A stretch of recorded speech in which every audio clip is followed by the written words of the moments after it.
Are we live? We'll figure out what's going on later. We're live. We are live. Hello. Hi. Hey there, everyone out there. If you're with us, where's that? Hey there, sports fans. My browser seems to be slightly large, slightly small. What weird's going on? Where's the chat? Shrinkage. Let's bring up the comments. Oh, there's probably nobody watching yet. So how's everyone doing? Well, bop, bop. I got Mr. Sandman going through mode. That's weird. Boom, boom, boom, boom. Mr. Sandman. Let's hit reset on that.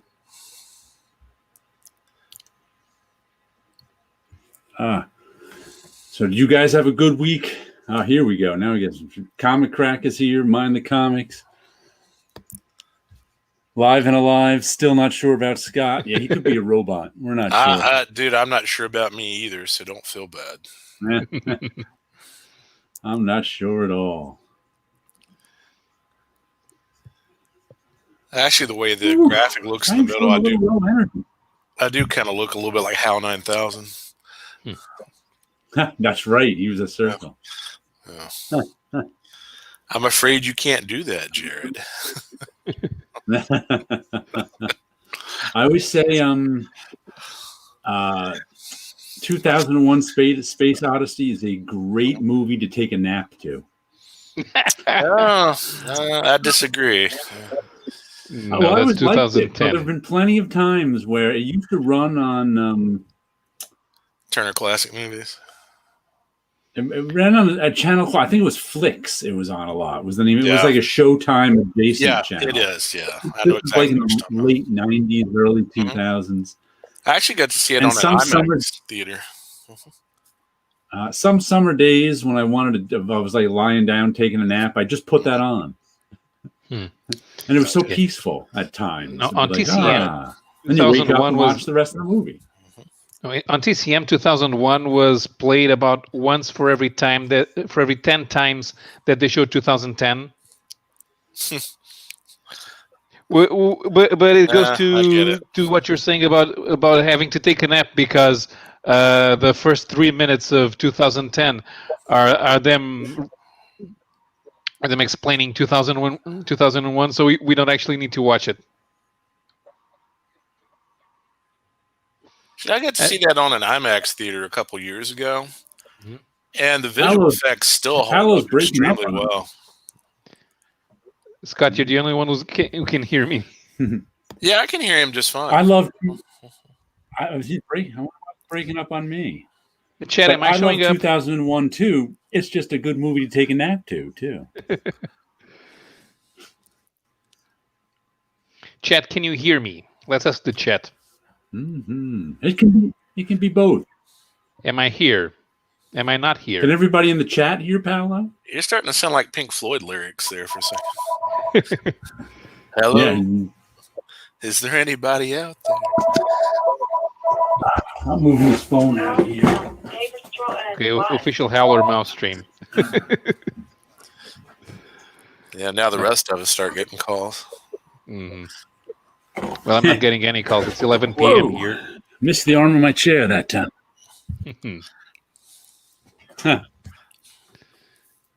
So you guys can hear Paolo fine. I wonder why I am not hearing Paolo fine. Okay, that is strange. We will just have to truck on. I wonder if I can leave and then come back on. Hold on.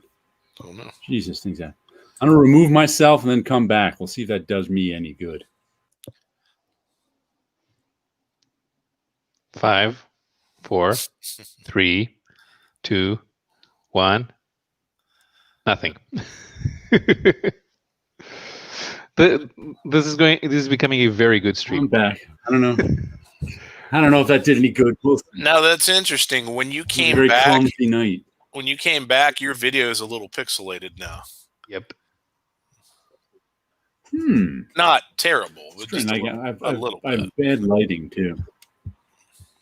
My lighting isn't good. See, I got to lean back to get my lighting. I've got too much glare coming in. So did anyone get any good comics this week? Did I get anything at all this week? But I took a picture of a few of them and put them on a Facebook group.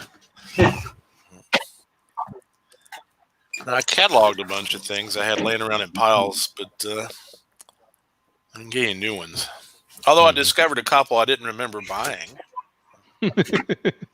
That's happened to me about 3 or 4 times. Got to stop drunk buying your comics. Now, I had an issue of Plop. It's number 2, and I must have got it at a show because mixed in with a bunch of other books I got at shows. Like, I don't remember buying this. This is cool though.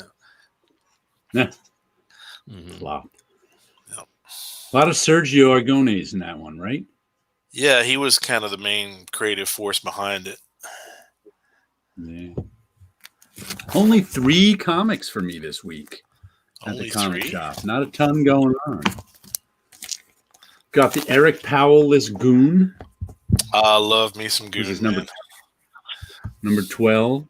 Yeah, but Eric Powell isn't doing it anymore. That's just weird. It's just not that it's bad. It's a temporary thing. Then who is? Or is it one of those cases written by Roger Landridge and illustrated by Mike Norton? Okay.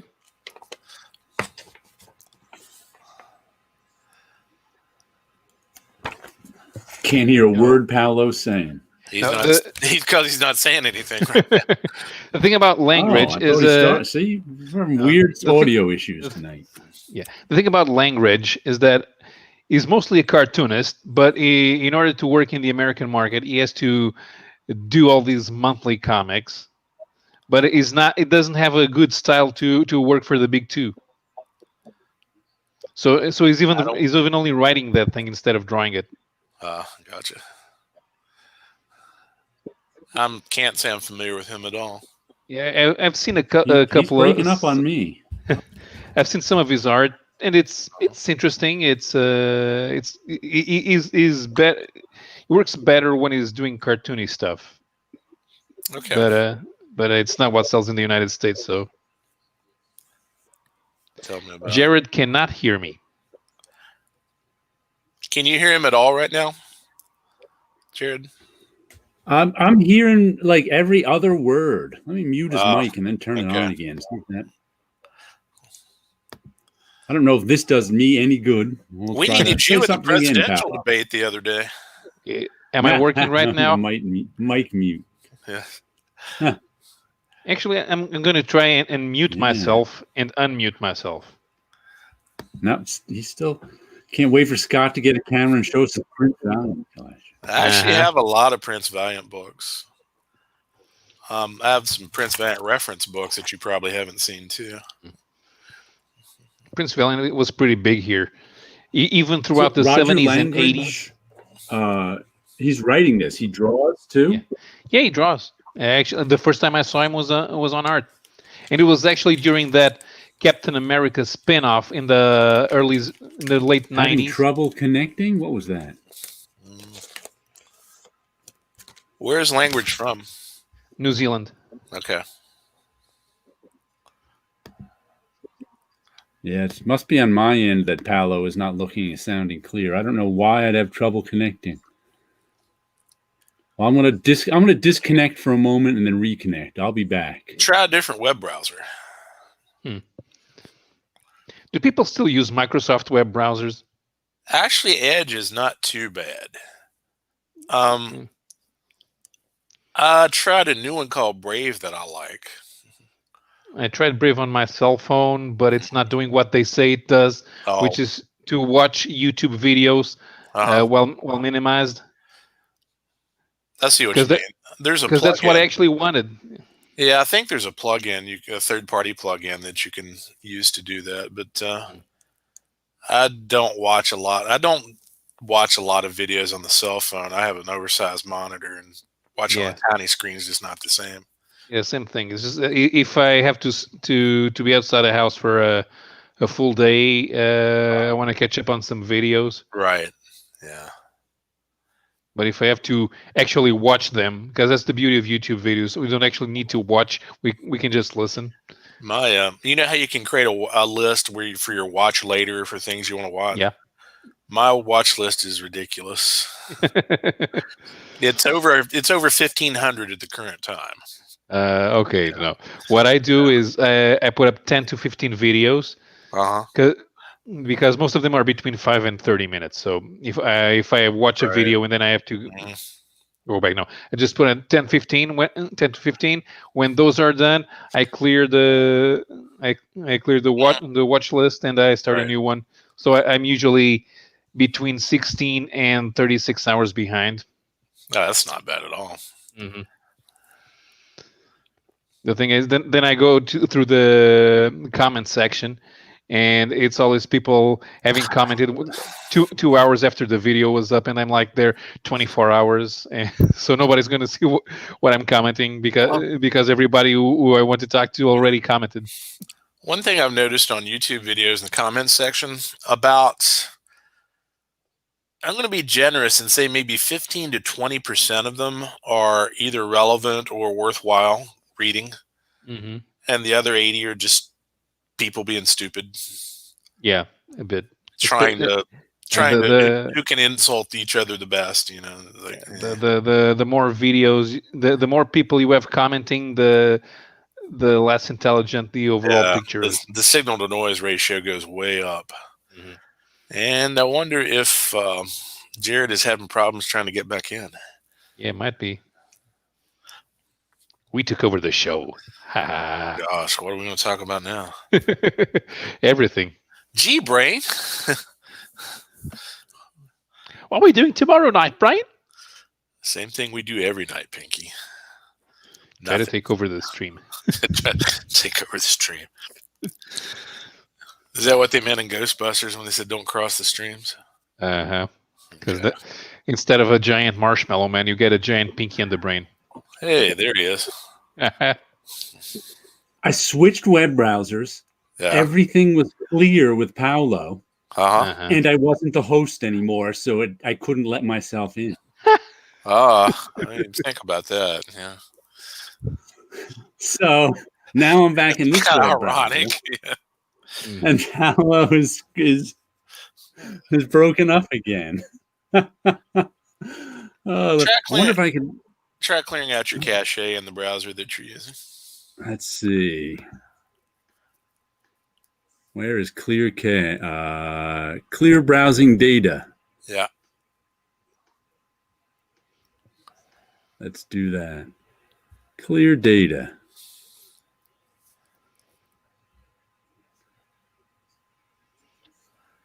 Brett Spiner's not going to be happy. Okay, I cleared the data.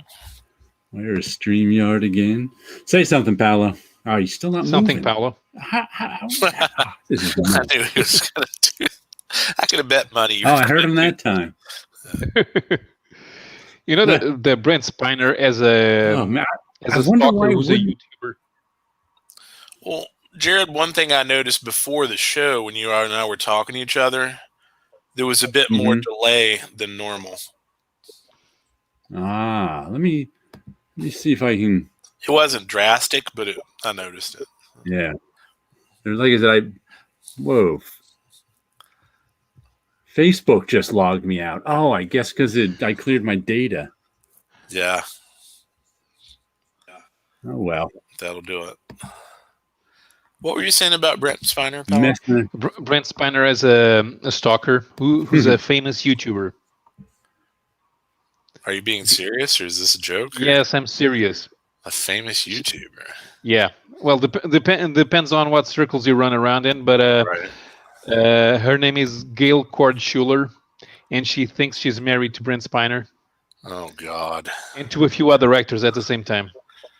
Oh, so she's got multiple personality. I see. And there's actually a video of somebody asking. Jared's got a delay pedal. There's a video. Say something, Jared. Double Jared. Wow. Twice the Jared is better. Hey, I'm in the middle. Should change your name to Malcolm.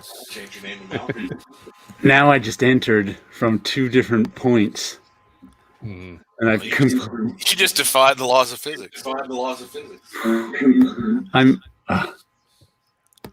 I recommend to all our viewers that they start dropping acid. I was the host and a guest. So now I'm a guest, but not the host. The guest host.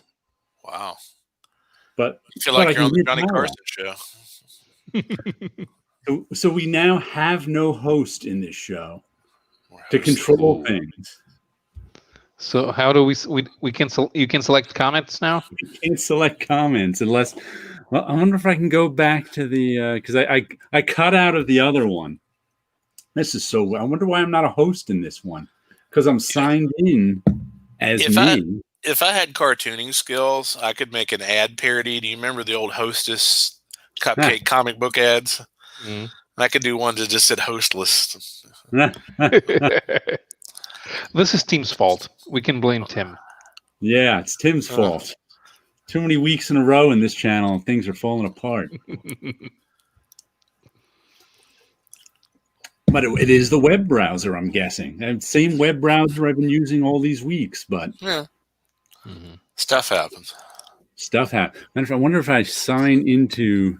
I bet rebooting your computer would fix it. Yeah, then I'll really be out. Yeah. Then I really might not be able to make it back in. Well, we could try. That's going to take like 10 minutes. Yep. Actually, no, I don't believe you can make it back in as a host. You'll be permanently a guest. I can make it back in as a host from the other web browser. Okay. But first, I have to. It's like I have to sign in. I haven't signed in with my Facebook password in years. Because it's always just signed in. But anyway, let's get back to talking about comics. You should just change your password to "what is it" with a question mark. I don't remember. The other comment, yeah, but and if Tim, hold on, I just thought if Tim shows up, I can't let him in. Oh. Let's all right. Let me try signing. Hold on one second. Please stand by, folks. We're experiencing technical difficulties.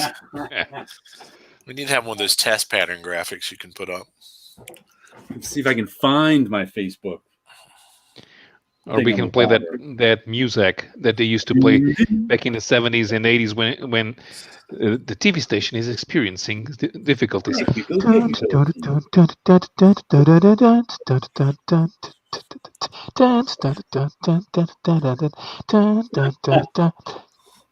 It's kind of scary how well you did that.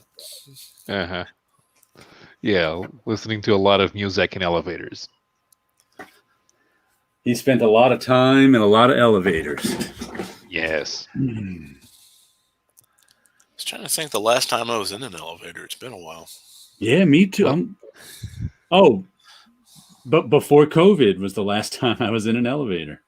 Well, yeah, but even factoring that in, it's still been a while. Yeah, well, I was working in Manhattan, so I was in an elevator. Right. Yeah.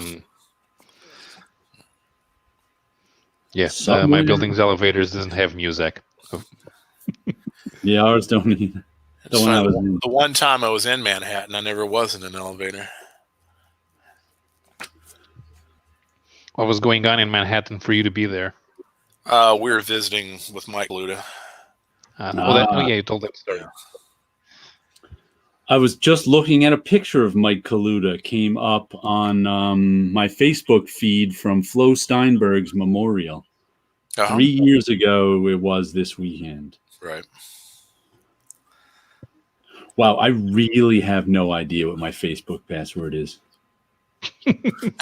I'm looking in my password book, and it's nowhere to be found. Ooh, it's a secret. If my password book were in any type of order, I might be able to find it. Yeah, I remember password books like that one.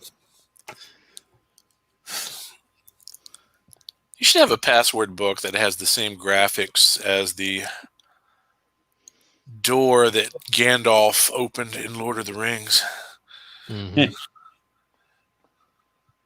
Maybe I should try my keychain.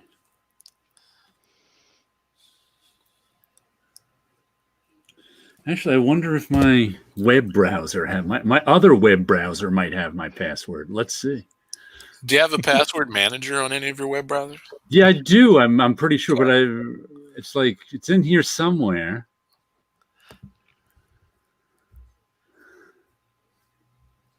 Not in there. Somewhere, let's see. Update and recovery? No. No. Where is it? Preferences. It's got to be in preference. Privacy and security. Let's see. Somewhere in here. We've been live for 20 minutes, and the only thing we did was reboot, reset, and look for passwords. It's an exciting night. Kind of like calling IT. Mm-hmm. Now the only thing we need is a goth guy pretending to be a vampire. Yeah. Forget password? No. I'm going to come over to this one and look in keychain. We already tried have you tried turning it on and off? Actually, He yeah. tried unplugging it from the wall. There we And go. I can do email stuff. Well, it's like the one in Little Britain. Computer says no.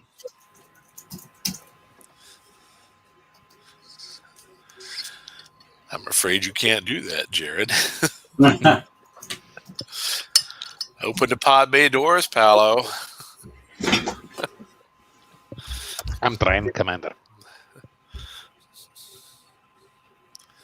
I actually got to meet Jimmy Doohan several years ago. Cool. Jimmy Doohan, the guy that played Scotty. No, I said cool. Oh, I thought you said who. Sorry. All right, I made it back into Facebook. Ooh.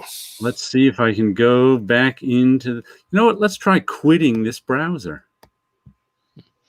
The first time I saw interviews with James Doohan and Walter Koenig, it was kind of a bit of an experience because you're only used to see them portray guys with accents, and then they speak normally. Yeah. Yeah, Walter Koenig's a really nice guy too. He played Alfred Bester on Babylon 5. Yes, he did.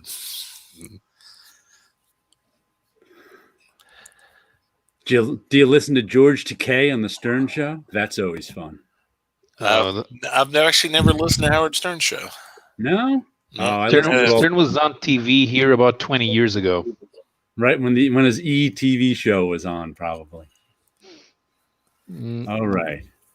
Let's see if I can get back to being the host.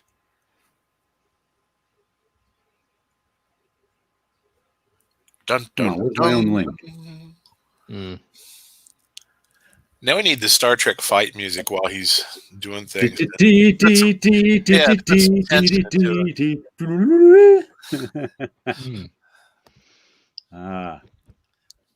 Come on now. I can try making Kirk fighting faces. Do you know there's a humor book out about nothing but Kirk Fu? It must be brilliant. It's kind of a cartoon. But... No, because those was the worst fighting scenes ever. The fight scene against I don't the know Gorn. if they were. Well, yeah, the Gorn was very lethargic. He shouldn't be. They were in the desert, which means that he was getting sun. If they were fighting somewhere cold, yeah, he should be lethargic. Yeah, you're also assuming that he evolved on Earth, and he didn't. So, well, you know, plot armor. Sure. I mean, technically, why would any living being on another planet be a humanoid? Do you realize how many boxes you have to tick in order to specifically evolve into a humanoid? There are a bunch, but there's also some scientific theories about that kind of thing too. Mm. Here's my. I've always found this to be an interesting thought exercise. If Earth is indeed being visited by aliens from another planet, Yep. why is it that they have a civilization that has the technology to build a vessel that can get here, but once it get here, it crashes? Maybe they're not used to the gravity. I don't buy that, but Maybe I'm they the send host the again, and worst. Paolo is breaking up. I he's cannot the, believe host, he's the hostess with the leastest. You know what you should do is stay on both as host and guest. Turn off the sound as host and listen to me as guest. That's funny, actually. You'll just have to remember to I'll change listen to the browser. sound of one and the picture of the other. Yeah. You feel like Ed McMahon all of a sudden? That is just so weird that the web browser will make you break up. My web browser. It's like, huh? Oh. Yeah, Damien is saying they addressed that in Next Generation, an ancient race seeded the galaxy. I remember that. But the thing is, that makes Star Trek: The Next Generation evolution. It makes it creationist because now everyone evolved into what the previous species wanted everyone to evolve to. I don't know if that's well, sort of. Because you have to put in some kind of genetic code that is predisposed to evolve into a bipedal humanoid, and it has to have a lot of other characteristics, and then we have to get to the part where that bipedal humanoid needs to make sure it survives. Right.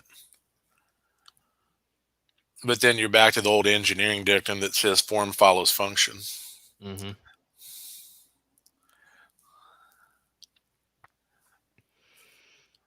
Yeah, but that's exactly it. If form follows function, then unless you use genetic engineering, you can't make sure that you have bipedal humanoids everywhere.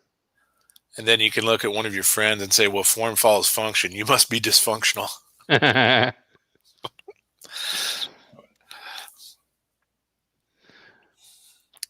Pope Cerberus is saying maybe they're just shit space pilots. They get here and they're shit space pilots. Think about it. There's all these stories about, crashed UFOs and things like that. You would think that if they had the technology to get here from another star system, they would also have the technology to avoid crashing. Maybe they have Tesla autopilot. Here's my theory about the whole thing. My theory is when they got here, somebody saw Yoko Ono. And the first thought that ran through his brain is like, oh, hell no, you're not giving her back to us. Okay. And then in a desperate attempt to get the hell out of there as fast as he possibly could, he accidentally hit the self-destruct button. That makes as much sense as anything else that I can think of. Death is preferable to going back with Yoko Ono. Right. The Ono Plastic Band. Have I listened to Ono Plastic Band? No, I've listened to remixes, to house music remixes of Ono Plastic Band. Oh, you are a brave person. Well, it's a tribal house remix. So basically, you just use a bit of a bass line and lots of jungle drums.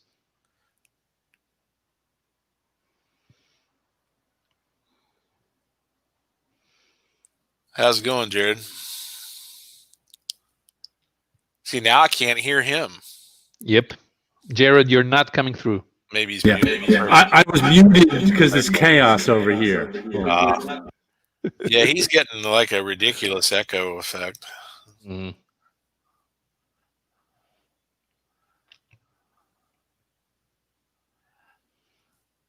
He'll be right Anyway. back.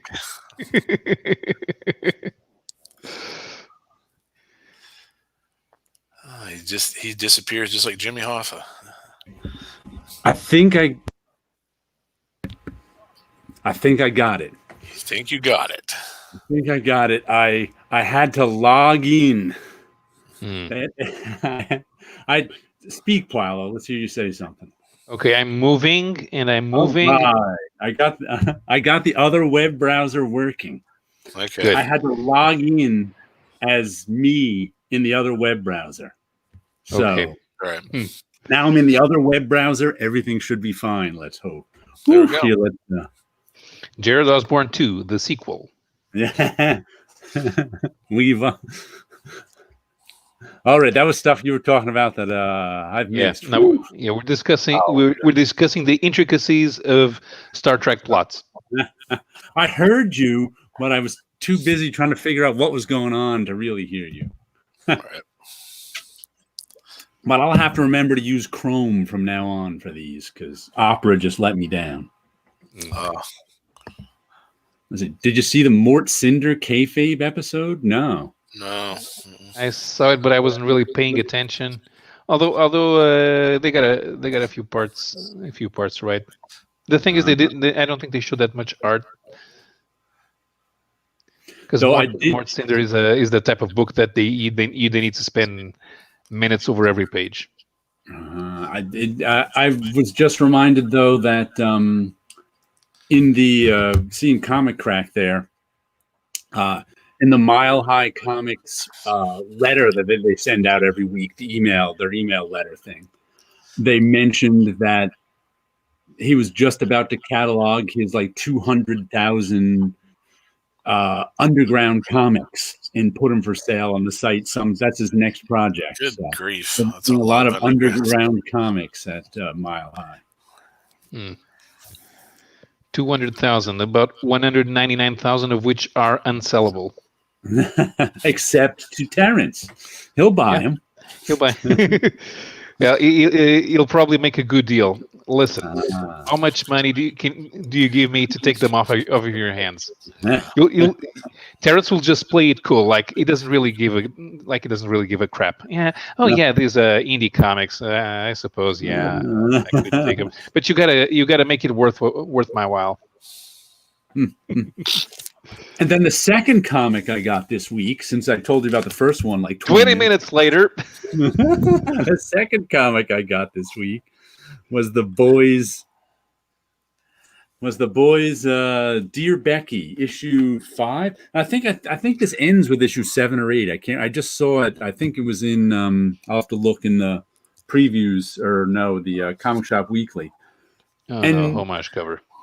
Homage cover. Don't bother looking at the cover. It's kind of pointless. It doesn't have anything to do with the insides. It's a Spider-Man reference. It's okay. I like this book, but it's kind of pointless. It's because I enjoy it, so I guess it's not that pointless. But it's all stories told in flashback because the boy's story ended. Okay. So now. I like the artwork. I like the writing. There's nothing wrong with it, but it's not moving the story forward because there is no story to move forward, kind of thing. So they're just doing hey, remember that time we all went out for pizza and we got lost? No, it's more like Huey, who is the character we're supposed to relate to, who's one of the ones who survived the boys series. Found the butcher's, who's the lead, his journal, and he's reading his journal about something that happened before Huey was around. Some stuff from the boys back before the original series. So it's kind of like a prequel in a way. Okay. But like I said, I'm enjoying it, but I can't really recommend it to someone who hasn't read the boys kind of thing. It doesn't really stand on its own that well. Well, that makes sense. Yeah. Well, if it was a sequel, it might stand on its own a little better. Instead of being a sequel, prequel. And this is the one where I was complaining about it would change timeline. It would change time and place on you and doesn't tell you.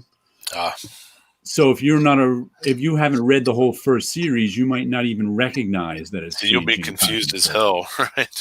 Yeah. And then the third book I got is Penis. This is So you need the you needed latest. another one. This is the latest Cerebus in Hell parody cover. It's. I hate to say this, Jared, but your penis book is kind of floppy there. Yeah. And I actually missed 2 issues of this. Of whatever I missed. The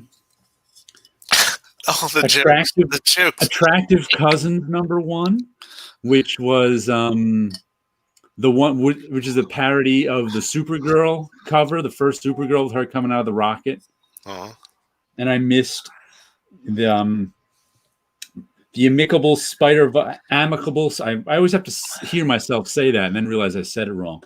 The amicable Spider-Vark #1, which the parody cover is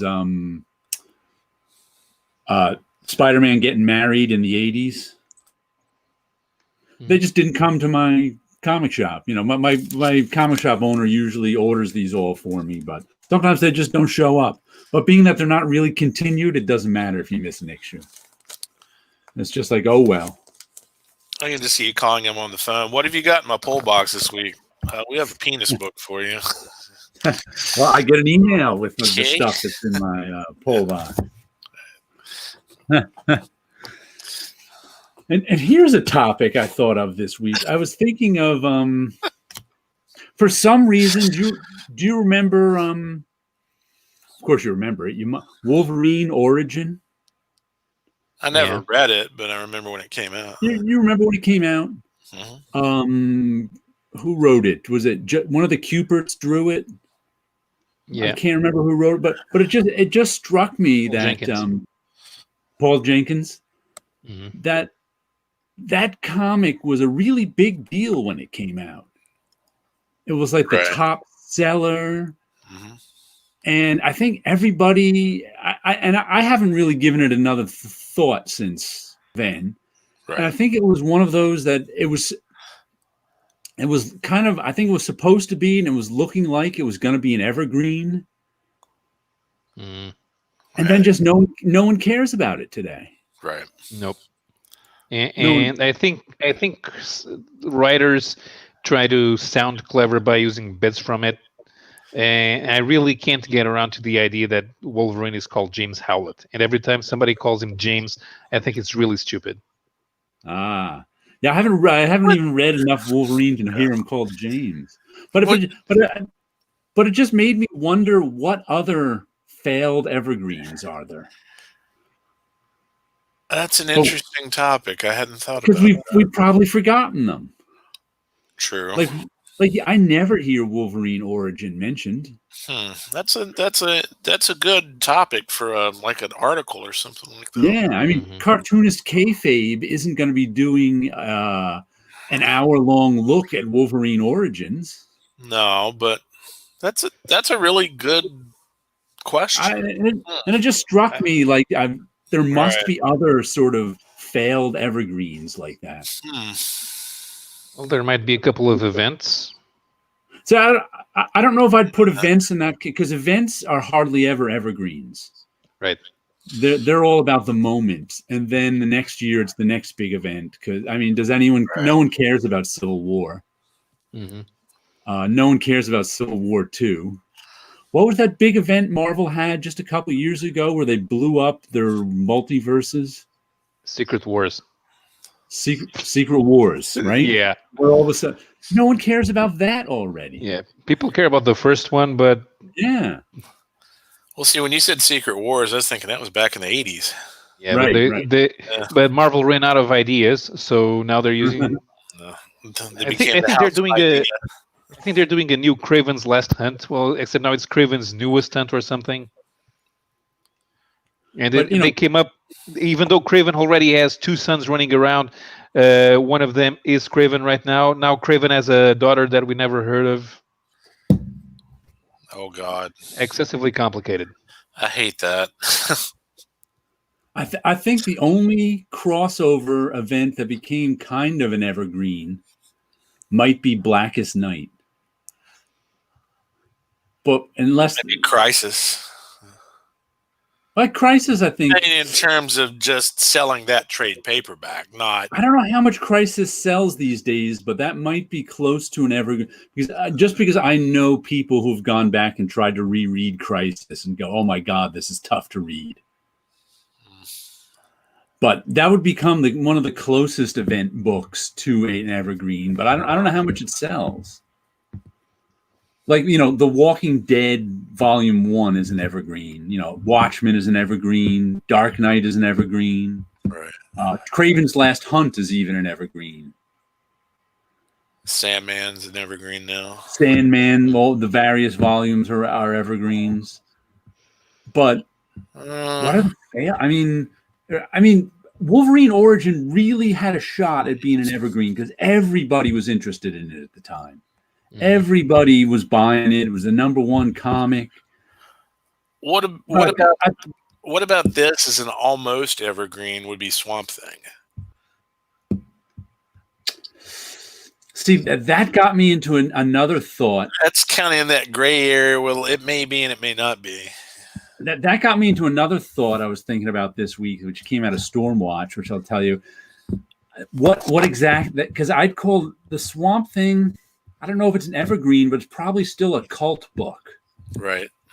Now, what's the difference between a cult book and a not cult book? Sales numbers. I think that has something to do with it, but not just sales numbers, but enthusiasm.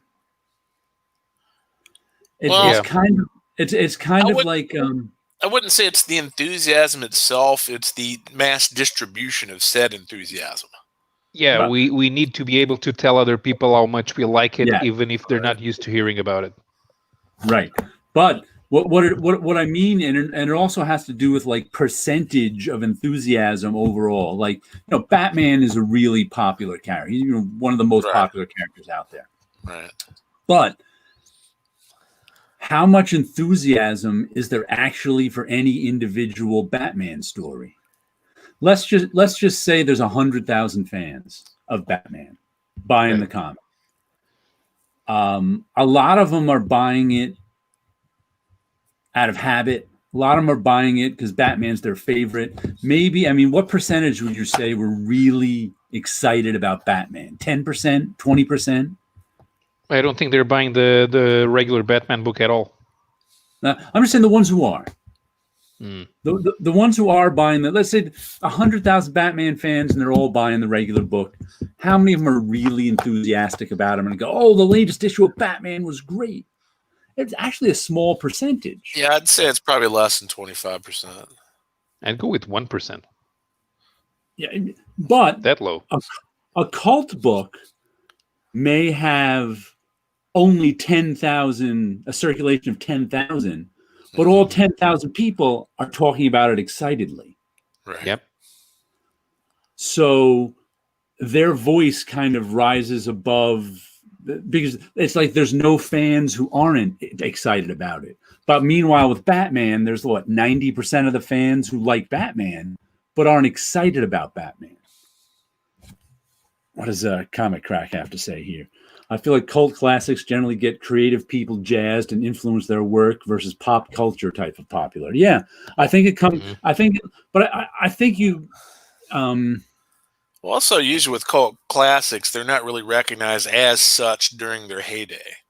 Yeah, and I'm not saying discussion about Batman, Sleepy. I'm just saying excited about Batman. Really, Batman like when something's like a cult classic, the people who love it really talk about it excitedly and really like. That's what I'm talking. Batman gets a lot of talk in general because he's popular.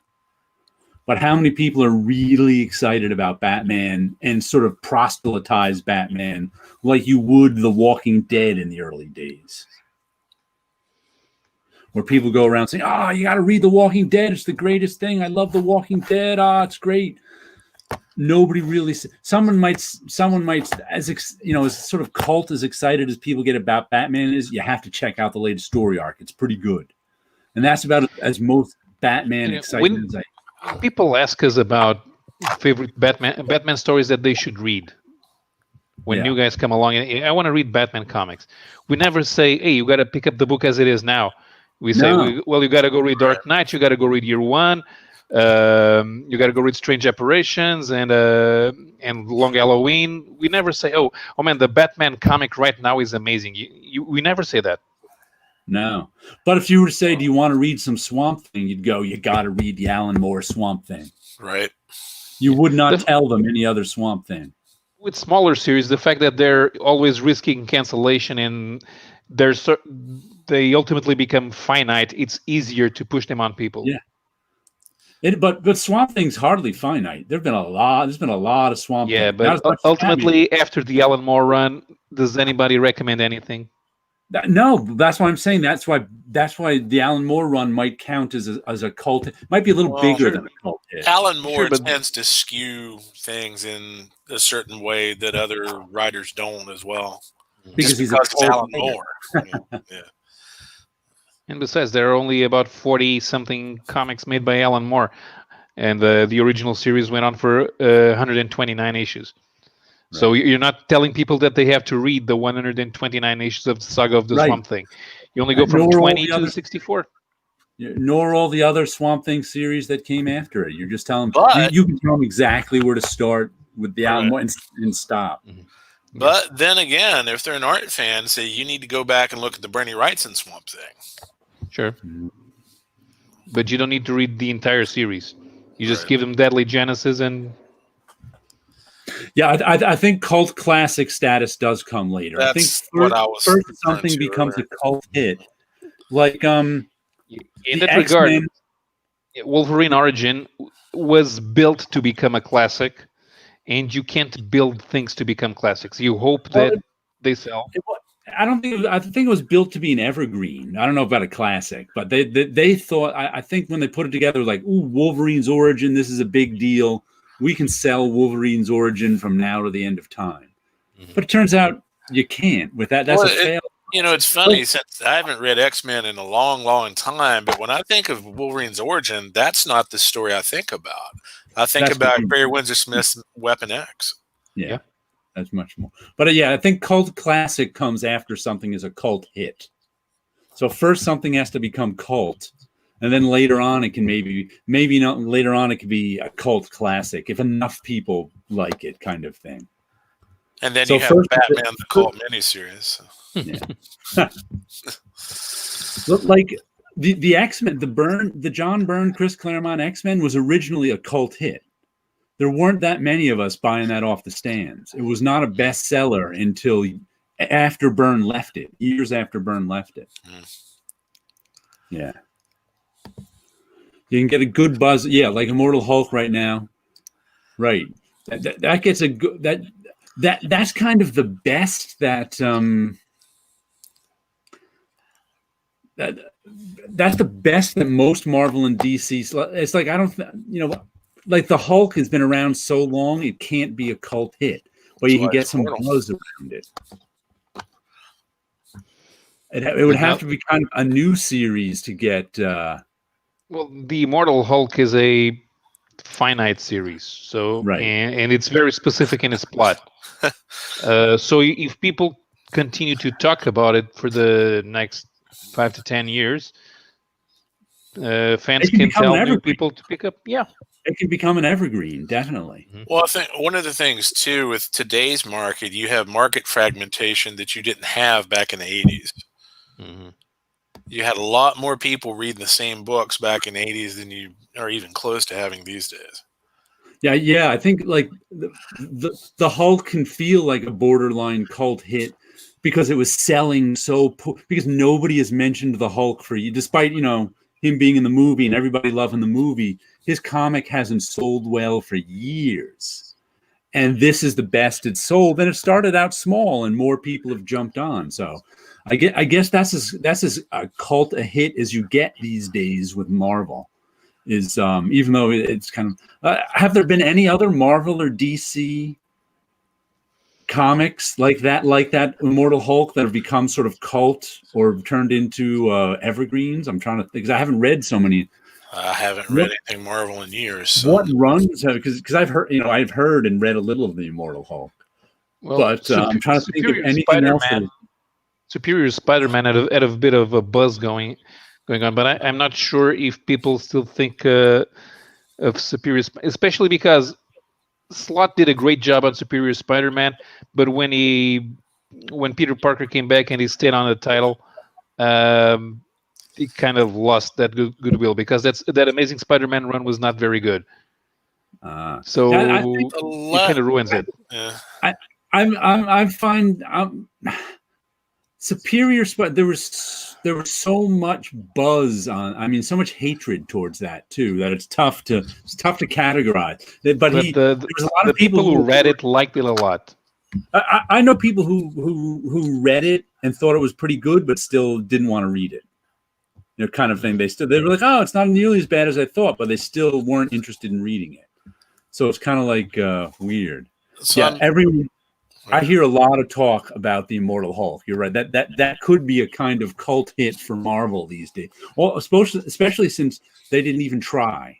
They didn't even try. That became sort of a Marvel cult hit because of the quality of the book, not because they tried to sell you it as a giant crossover or anything.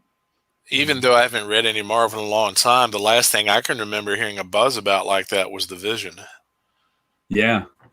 The Vision. Yeah, I heard a little bit of buzz about the Vision. And maybe a little bit about Squirrel Girl. Squirrel Girl, I think that was more marketing than buzz. I mean, it could be. Like I said, I'm not in that. But I just thought of the other book I've been hearing about from Marvel, which could be a cult hit, which I haven't read any of, is the new Venom stuff they've been putting out. There's been some sort of Venom thing going on, but I've heard a lot of sort of people enjoying that one more. It's still going on, but I'm not sure. It's that what they're doing with Venom is the type of transformation that probably makes for a good run, but it's going to be retconned by the next guy coming in. So I think that's one of Marvel's problems is they have good ideas for short runs, and then the next guy changes everything, and that just puts people off. But I don't know. I think that's why you just need to have an editor that has a vision and has the balls to say no to things. Yeah, the editors aren't like that anymore. They're so depowered that vision and editors. It's run by marketing mostly. So it's tough. It's a tough gig to do. But what got me all thinking about this was Marvel has been a lot of people have liked Donny Cates, but I haven't read. Squirrel Girl is loved by kids, not just But if it's loved by kids, it's not really a cult hit. That's just what I'm saying. It's not. If Squirrel Girl is a kids hit, it's a genuine kids hit. But I don't think you'd call that a cult hit. That's all. But what got me all thinking about this was the cult book Stormwatch, which I would call a cult hit back in the late 90s. The Image Stormwatch? The Image book Stormwatch, when Warren Ellis was doing it.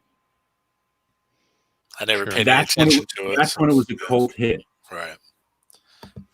I think that's the reader's perspective, needing everything to be in continuity, yeah. It does, but I also think that's the double-edged sword of doing a continuing character. The double-edged sword of doing a corporate-owned continuing character is people buy Spider-Man because they're familiar with Spider-Man. So you can only go so far outside the constraints of Spider-Man and it still be a Spider-Man story. Right. So you have to keep it, and then if you go too far outside those constraints, you got to bring it back. It's the old thing. People like Spider-Man, because he's familiar. People like all those famous characters because they're familiar. Right. But if they become too familiar, they get bored with reading it. And if it goes too far outside the familiar, they're not interested in it either because it's familiar. Right. So that's why after 40 years of writing a character. Yeah, Stormwatch issue 38 to 50. That's where the cult of Stormwatch started. But Tim brought this up on his video today, and I actually he mentioned it. This is volume 2 of. This is one of the craziest things to ever happen. us cult hit Stormwatch guys were reading Volume 2 of Stormwatch. It went. They just, and this is right before it became the Authority. When it became the Authority, it became more of a mainstream, popular hit. Yeah, Warren Ellis on the Authority. It was mainstream. I know my friend Rob, who's more of a mainstream buyer than I am, started buying the Authority with issue 1, but he never bought any of Stormwatch. So like that's one of the ways I judge a cult hit from a mainstream hit. Is he's a more mainstream guy. So if it reaches him, it's much more mainstream than if it reaches me. Yeah, I started anyway. buying the Authority because I heard that Stormwatch was good, but that hit around the time that I was making the switch to English language comics. So I did remember I bought Stormwatch Volume 2, number 9. Then it started that I was going to read the Authority, and finally, when Stormwatch was launched as a series of trade paperbacks, I bought those. So now I have the complete run of Stormwatch in trade and Authority in floppies. No, if you're like me, you can see the cult as it's happening, because I'm one of the people who likes the weird, odd. Us people who like the weird, odd books kind of are there at the beginning when the cult is happening, so we know. Yeah, I got in on the tick real early. If you're a mainstream reader, you see it in retrospect because you jump on after we're enthusiastic. So some people can see the cult hits as it's happening. Like those of us who buy the weird, odd, those of us who were buying the X-Men in 1977, and there was not that many of us. There was not a lot. We knew we were in on the ground floor on something cool, and we were telling everybody about it, and nobody listened for years. But that's the way it is when you like sort of the weird hit stuff that becomes a cult hit with maybe your friends. Isn't that also true of Omega the Unknown? Yeah, I was actually a Stormwatch buyer. I bought like the early issues of Stormwatch Volume 1. And then it kind of fell off, and Ron Lim started drawing it. And I hate to put down Ron Lim because he's actually a pretty solid artist. But sometime in the 90s, he became the guy who, if you needed a book drawn in a week, Ron Lim would draw it. Right. And that sort of became his thing. So his drawing, he was always drawing. It wasn't his best work because he had to get it done fast. Comic Crack, tell me more about liking the weird stuff. Exactly. So I was buying Stormwatch, and somewhere around issue like 27, 28, I was like, I've got a Ron Lim comic on my pull list. This is not getting best. So I dropped it off my pull list. And then I saw Warren Ellis was coming on it. So I put it on my pull list again. But anyway, that was Volume 1, issue 38 to 50, as Pope Service told us. So here we are. For whatever reason, they relaunched Stormwatch into Volume 2. I don't even know why. They gave it this terrible logo. But here we are with issue 10 of Stormwatch, and they give us a story. And at the very end of issue 10, down there, it says, "To be continued in Wildcats Aliens." And I can remember going, interesting. Oh. Now I'm probably gonna miss the end because I didn't have first of all, and this is something I just looked up to because I was a buyer of Wildcats. And that ended with issue 50. So, and this is, I think, 1997? 1998. So this is August of 1998. Stormwatch ended in June of 1998. So there's 2 months between Stormwatch ending, no more Wildcats ending, no more Wildcats, and Wildcats Aliens coming out. So even if no one had any idea, this is 1998, no one had any idea Wildcats Alien Wildcats Alien came out the same month as Stormwatch number 10. So first of all, like I said, this was a cult hit at best. So there are no shelf copies of Stormwatch. It's not like people were buying there were those of us who had on a pull list, and that was us cult followers. That was about it. So I was just like, oh well, I guess I'm not going to read the end of that story. because I never saw Wildcats Aliens on the stands. And then Stormwatch number 11 comes out. Here's Stormwatch number 11 the following month. And half the team is dead. They all died in Wildcats Aliens. And at the end of it is the end of Stormwatch, and coming in February 1999, The Authority. So those of us who were reading Stormwatch were just like, what the hell happened? Because, yeah, and it wasn't until years later that I got Wildcats Aliens. And here is, and I'll show you why no one bought this. Keep in mind, this is what I just said, 1998. This is Wildcats Aliens by Warren Ellis, Chris Sprouse, and Kevin Nolan, a $5 book in 1998. Yeah. So you can imagine there's been no Wildcats for 2 months. That series ended. No one knew this was coming out, and it's a $5 book in 1998. So shops didn't order it. So it's like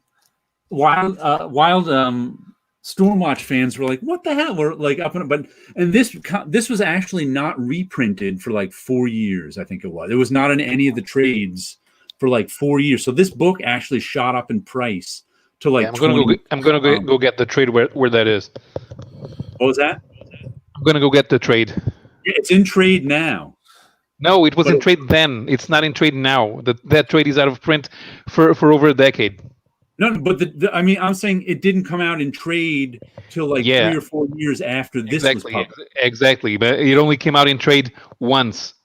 Yeah, so it's like this shot. So because there are modern Stormwatch collections, yeah, they have 1 to 11, but they don't have Wildcats Aliens. Yeah, it's crazy. It's absolutely insane. But I was able to get this in like the early 2000s when the trade was still in print for like $5. I ended up getting it for because once the trade because there are things in the trade that I need to be explained. Give me a minute. Once the trade came out of it, the price of this dropped. But it was like the craziest thing ever if you were a Stormwatch fan. I got the Wildcats Alien. Pope, did you get it as it came out, or did you get it later? Because I never saw this when it came out. Because comic shops just weren't buying a $5 Wildcats Aliens book in 1998. Because I assume nobody ordered it. You know, it was on nobody's pull list. Because if Wildcats hadn't ended 2 months later, it might have been on my pull list.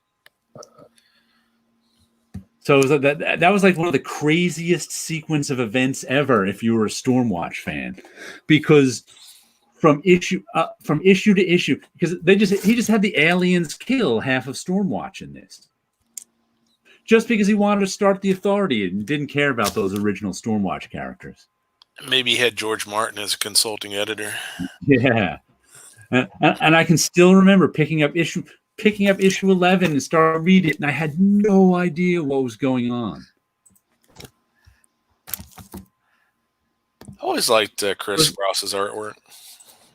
I would say a cult classic has to become recognized by future readers. That what makes it it can be like a cult hit, and then if it gets recognized by future readers, it becomes a cult classic, I would say. I got it as a back issue. Yeah, exactly. You got it a month after it came out. Oh, that was. Did you pay cover price for it or extra? Yeah, I did. I pre-ordered it. So that's the only trade with Wildcats Aliens in it. Exactly, and there was a lot of talk in the news groups at the time whether they were ever going to do this. Yeah, because it was going to. It's fairly thin. It's only 100 pages.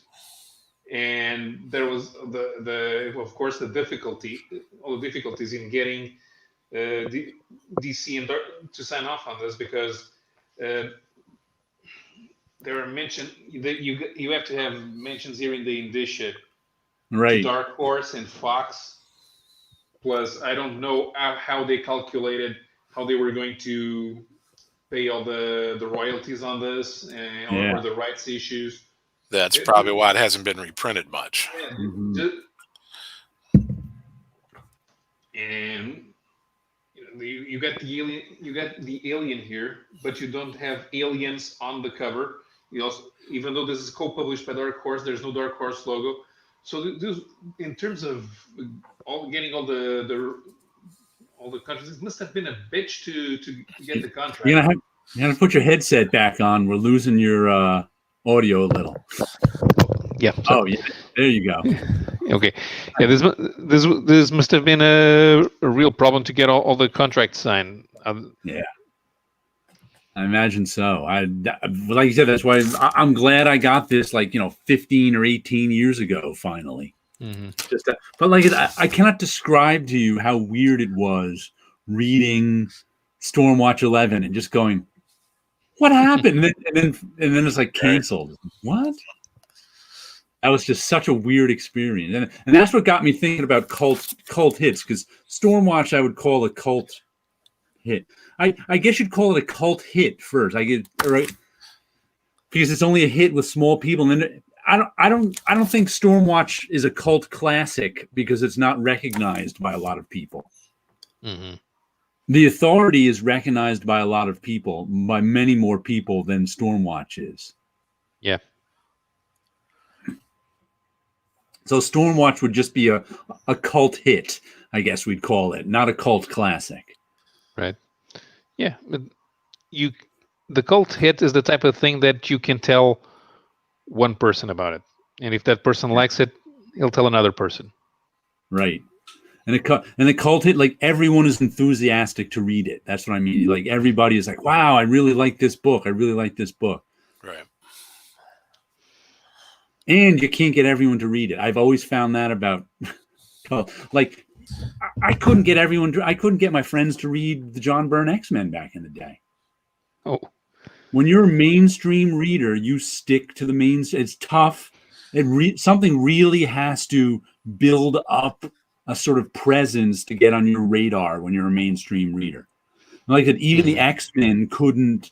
I can remember, in the one-teens, trying to get some of my friends to read the X-Men, like the introduction of Alpha Flight and just couldn't get them to.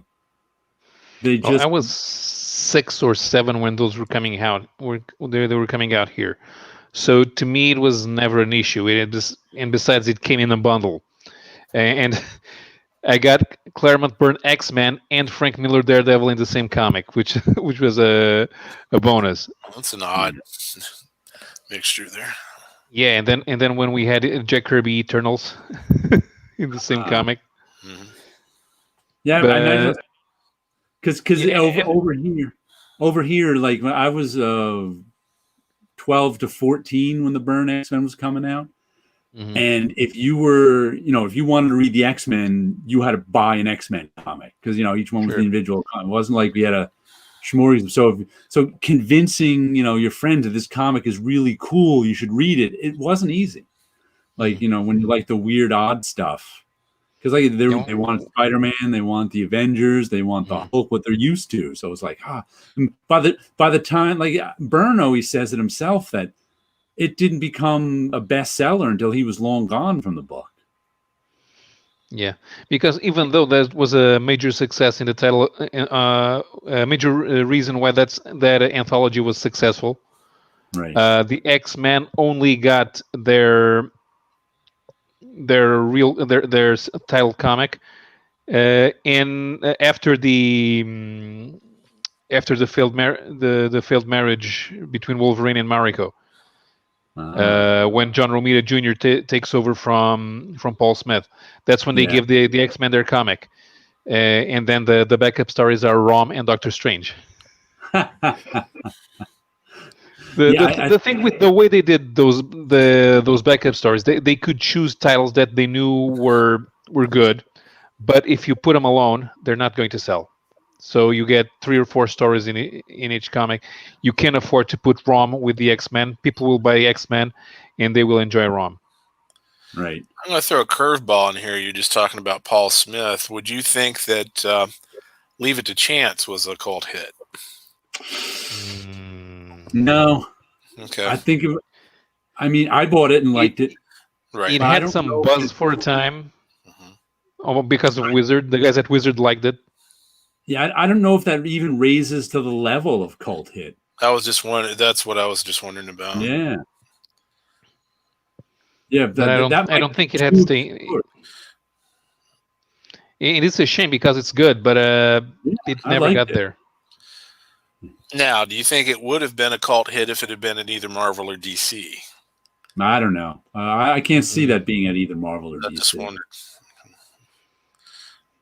I can't see that coming out from either two of those. It's too personal. It's too personal work. Yeah, it works well in Image. Even at DC, if they put it in Vertigo, it wouldn't have worked there. Not at its time, because we're talking 97, 98. I'm going to go back and reread that one. I haven't read it since it came out. It's still on my shelf. It's been a long time since I've read it. Yeah, but I remember enjoying it a lot. Leave it to chance. One of the things that made Vertigo become a home for more offbeat titles and a bigger variety of genres was when they absorbed Transmetropolitan, because that was part of the Helix line. Right. And until then, Vertigo was just for the weird stuff. Right. They didn't have proper science fiction. They didn't have crime comics. It was the weird stuff. And when they absorb Transmetropolitan, that's when it opens them up to try other things. Transmetropolitan may be a forgotten cult hit, because I heard an awful lot about that when it was coming out, and its readers were very enthusiastic. Yeah, it stayed in the public eye for a while, but I hardly ever hear it mentioned now. I'd almost be willing to bet money it's going to be made into a movie. Could be. I don't know. Who owns that? Does I think DC owns it.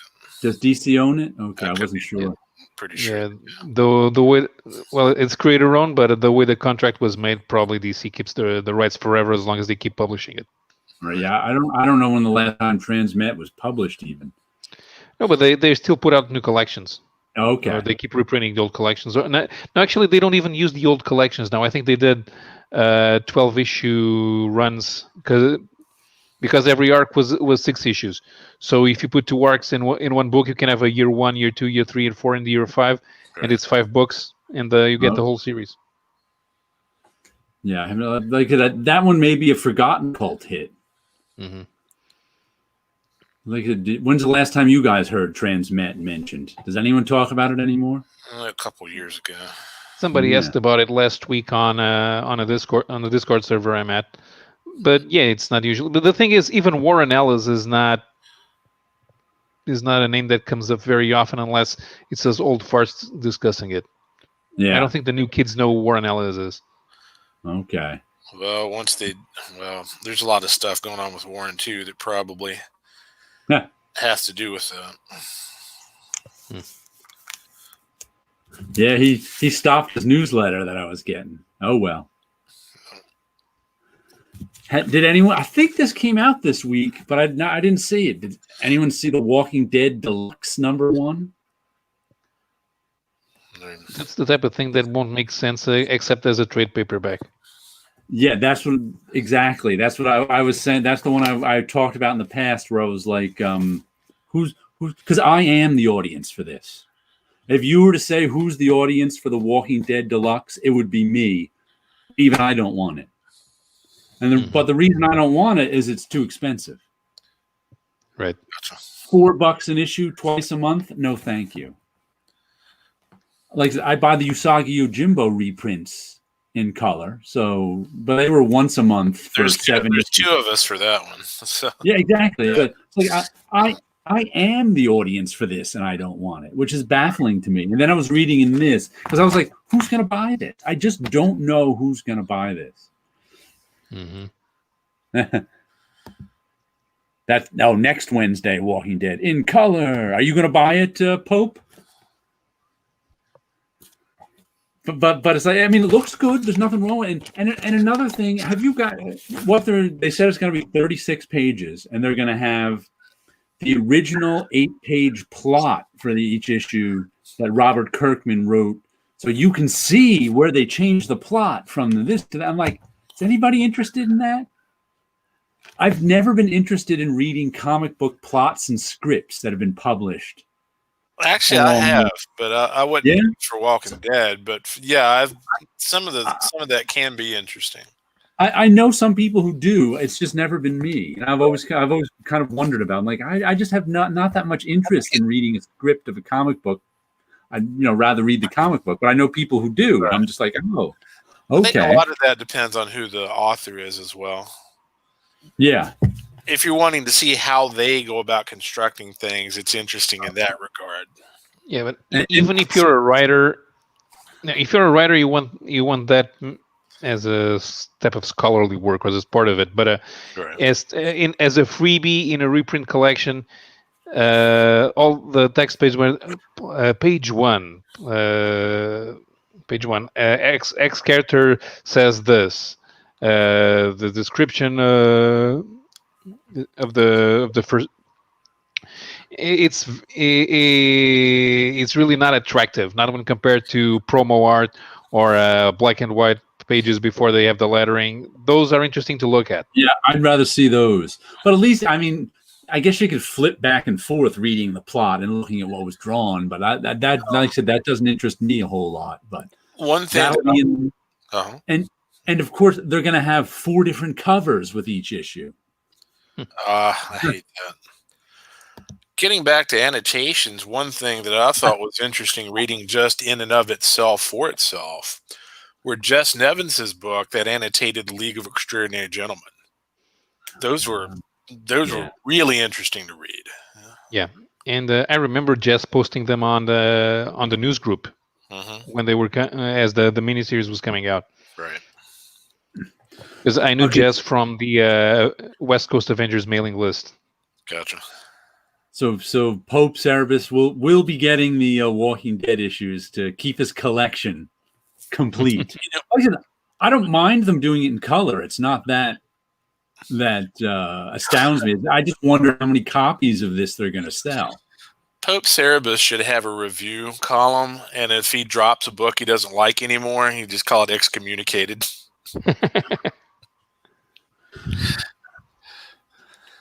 Yeah, so it's like, I put the over under on the series at 50 issues.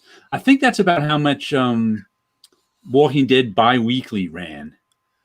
And if you remember that one from 10, 15 years ago, where they reprinted the early issues of The Walking Dead bi-weekly.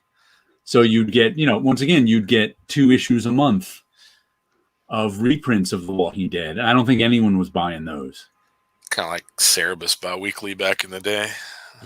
Yeah, sort of like that. I actually bought those because that's when I first started reading Cerebus. Because I'd always meant to read it, but somehow never did. And I was always like, why am I not reading Cerebus? I'm just like, I'll read it someday.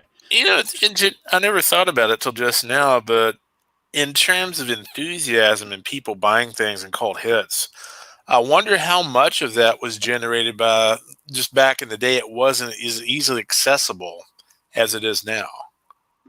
I don't think that has anything to do with people's enthusiasm that much, because most of the stuff that is cult hits isn't that accessible. Yeah, that's true. But communication is more accessible, and it should be easier to make something a cult hit in that we can all talk to each other. Kind of, Stormwatch fans can find each other, and maybe they do. I'm not 100% sure of that. Right. But yeah, but again, I wonder how long this series is going to last. Let's say the first one. Oh, the first one has these connecting covers. The first 6 issues or something. Then there's covers by Finch, Moore, Adlard, and Adams. So there's going to be 4 cover. So it's like, that's a lot of covers for a read. I guess cover collectors are going to be getting this. I guess they're really appealing to the cover collectors. Maybe that's who they're aiming at. Because I imagine the casual Walking Dead reader, you've got your completists like Pope Cerebus. Yes, the Batamo Archive. I mean, I'm not sure how many completists like Pope Cerebus there are out there. Probably not a ton. You've got your casual collectors. Maybe they're aiming for the cover collectors because Walking Dead has really never catered that much to the cover collectors. A little bit, but not a ton. So maybe that's what maybe that's the market they're going for. Right, because if you want to get actual new readers, you're going to steer them towards the trades. Right. Oh, and they also do this old sawbone, this old sawhorse. Where is it? Trade waiters are urged to reserve a copy of monthly comics at their friendly neighborhood comic shop because Image Comics warns readers that this definitive presentation of the story will not be collected into trade paperbacks anytime soon. Ha, So I don't fans believe and readers should not Anytime trade. soon, you mean about 5 months. Yeah, I know. It's like that's why they're putting it out twice a month, because they want the trades coming out further away. It's like, come on. But it's like we've all heard that before. And the one thing trade waiters are good at is waiting. Yeah, Uh, that's true. I don't think there are many casual collectors of exactly, which makes me wonder who this is for. I don't think. I mean, there's certainly not casual collectors of individuals of Walking Dead, are there? Maybe it's the Fridays must be crazy for Howard. Yeah, he says he's going to be back and hosting next week because he's got a 3-day weekend. So we should be over on his channel next week. True, you can't be casual and still be completist these days, especially for small press stuff. Yeah, it's like. So I think they're going for the cover collectors as near as I can figure, because it's just baffling to me. Let's see what else is coming out. What do we have?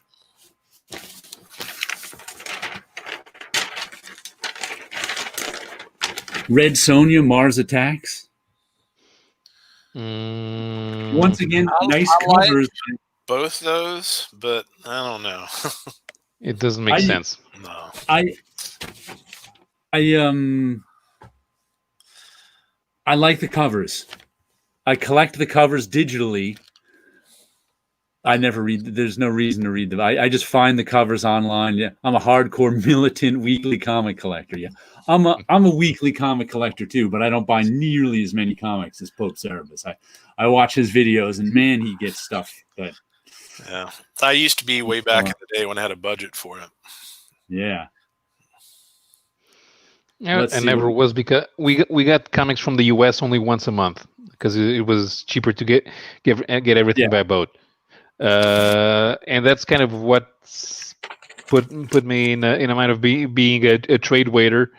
First, because the stories look better, especially when a lot of comics started being made for the trade. Yeah, cover variant collectors don't read books. Yep. Yeah, that's true. So you have, so there's no weekly comic collecting of American comics in Portugal. No. One of the stores is gets it 2 weeks later, but they don't get the comics they're coming out this week. The ones that are coming out, if they get the comics this week, they get from the ones from next week and the previous week. So for this week, you have to wait 2 weeks until the next batch comes. So you never get them at the same time as the United States. You could probably get them if they came by plane, but the comic book, if you get the comic books by plane, it'd be stupid expensive. I'm going to go on a rant here in just a second. There is an art book that's coming out from Dynamite, and I am probably the only person in the world that is interested in this book. And it's the art of Sky Captain in the World of Tomorrow. Yeah. So it's just the concept art, very pulp science fiction. The book is 4 years late. They have now pushed it back again to April of 2021, citing COVID. Okay. I wonder what's making it so late. What was causing the damn delays before that to make it 4 years late? It's driving me crazy. I'm guessing it's just because you're the only one interested. Evidently. It's low priority on the schedule. So every time something needs to be bumped up 4 the years. schedule, that gets knocked off. There were Yeah. Boston albums that didn't take that long to come out. Yeah. I'm saying that's what being low priority in Oh the my schedule God. gets you in the book publishing world. That means they have Mar- no faith they'll make their money back on it. Oh, I'm sure they probably won't. But Yeah. I think Marvel put out their Atlas War collection now. Oh, that They've was been some other promising it for a while. Mm. There was, I That think, was I think it was because Marvel's not interested yet. But I can't remember the publisher. It's one of those that do crowdfunding. Yeah. I remember that Michael Vassalo was involved in it. Right. And I'd say variant covers, I wouldn't say they're glorified stamp collectors. I think they're more like trading card collectors. Mm-hmm. Well, I That's mean, they're like just the the image. variant covers are like giant trading cards. Yeah, you're talking about a size difference. Yeah. Yeah. Now here's a question. Looks like they're putting out a new Mr. Miracle printing. Would we call that an evergreen for DC, or It's too it early. might be an evergreen, Mr. It's not a big hit, but it's been How been long- good for them. How long has that Still been too out? recent. 2 or 3 years, something like that. Yeah, Yeah, it it's might still- be an still evergreen. I know. Let's talk in 7 years and see how it Right. see how Yeah. it goes. I'm saying it's Because got his previous work, Omega Man, has had no interest. Probably because it's the Omega Man. right. I But mean, you Not think the people would Trump want Tom King Library, but Omega Man's not in it. this is the deluxe edition. Yeah, but I've seen them put the. I've seen a lot of people on YouTube have liked Mr. Miracle. Mhm. They keep putting it out in different versions. So I wonder if not a major evergreen, but it shouldn't be a minor evergreen. All you have to do to be an evergreen is be constantly in print. And that one could be an evergreen for them. Would you say that Green Arrow Longbow Hunters was an evergreen?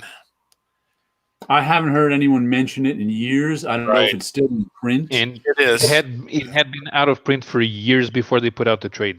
Right. I think we could say there was a hit for them. I think that was almost a cult hit, kind of. Right, No, because that was a pretty big hit for DC. the Green Arrow comic went on for a while. Yeah. Well, And I think when Mike Grell revamped the Green Arrow, it was a big deal right. at the time. Everybody bought that. That was kind of the beginning of that Dark Knight format too. It was a few years after Dark Knight, Yeah. but that was a pretty big deal. I bought it. So did Everybody bought Green Arrow Longbow Hunters. Right. It may have, but I don't think it turned into an evergreen. It was a hit for them, and it was a hit for a while. But that also came out before comic companies kept back catalogs. Mm-hmm. So if it had as much if it was as big a hit now as it was then, it would have had a better chance of being an evergreen. Right. Right. Like, Because I don't think there are collections of the monthly series. I there, don't remember seeing any. oh no, I don't think so. There must be some, but no. Then we got a new epic collection of the New Mutants, Rob Liefeld stuff, which I don't think is an evergreen either. As popular as it was back then, I wouldn't say the Rob Liefeld's New Mutants is an evergreen. Well, Marvel New doesn't put Mutants out a lot of 98. New Mutants Yeah, well, 98 is always one. It's what they call the key issue, but Oh yeah, it's a key. the run itself depends. But Right. every once in a while, they'll put out a collection that includes either those 3 issues of New Mutants and the first issues of X-Force that Rob still did. So I guess it is an evergreen, but not the entire run. Right, like it's definitely key issues. People want those first appearance of Cable, first appearance of Deadpool, stuff like that. There's no doubt about that. It's popular, but I don't think it's an evergreen because no one, like you said, no one says you have to read those. It's more nostalgia. Mm-hmm. Yeah, that's interesting what he said here about some books like Miller DD Once Fall has withered over. Yeah, and I think Michael, Well, Micro Longbow Hunter was a hit when it initially came out, but it wasn't. Like I said, everyone bought it, Mm.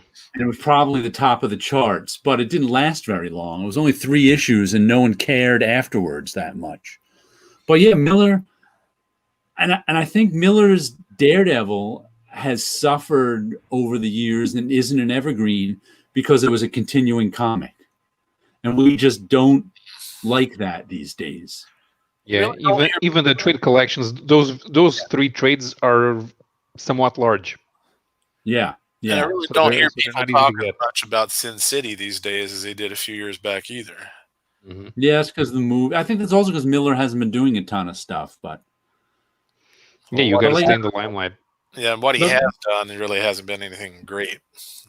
but Miller's Daredevil was a classic, and now it's probably still considered a classic, but no one reads it, kind of thing. Kind of like Elektra. Yeah, yeah. The art was great, but the same format as Dark Knight did not have. No, not at all. It wasn't.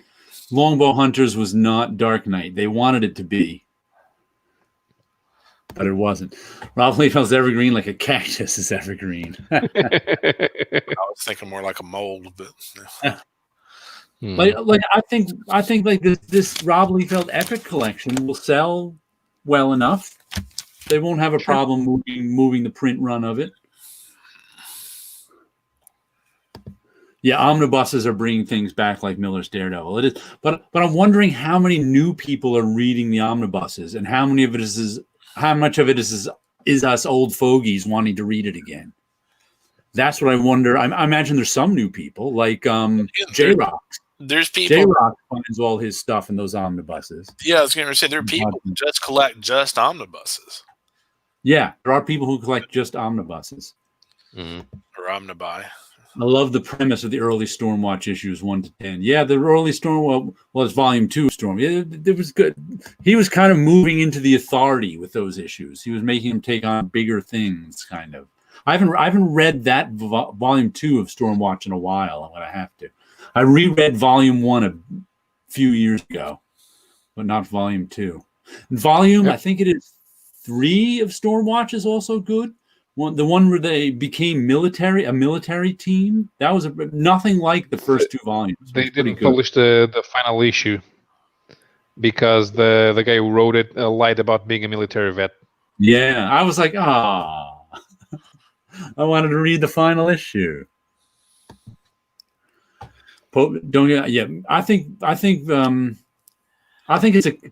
I think Miller's Daredevil is a classic, but when I say evergreen, that just refers to sales. That just refers to the book always being in print and new people always picking up the book. Like Watchmen is an evergreen.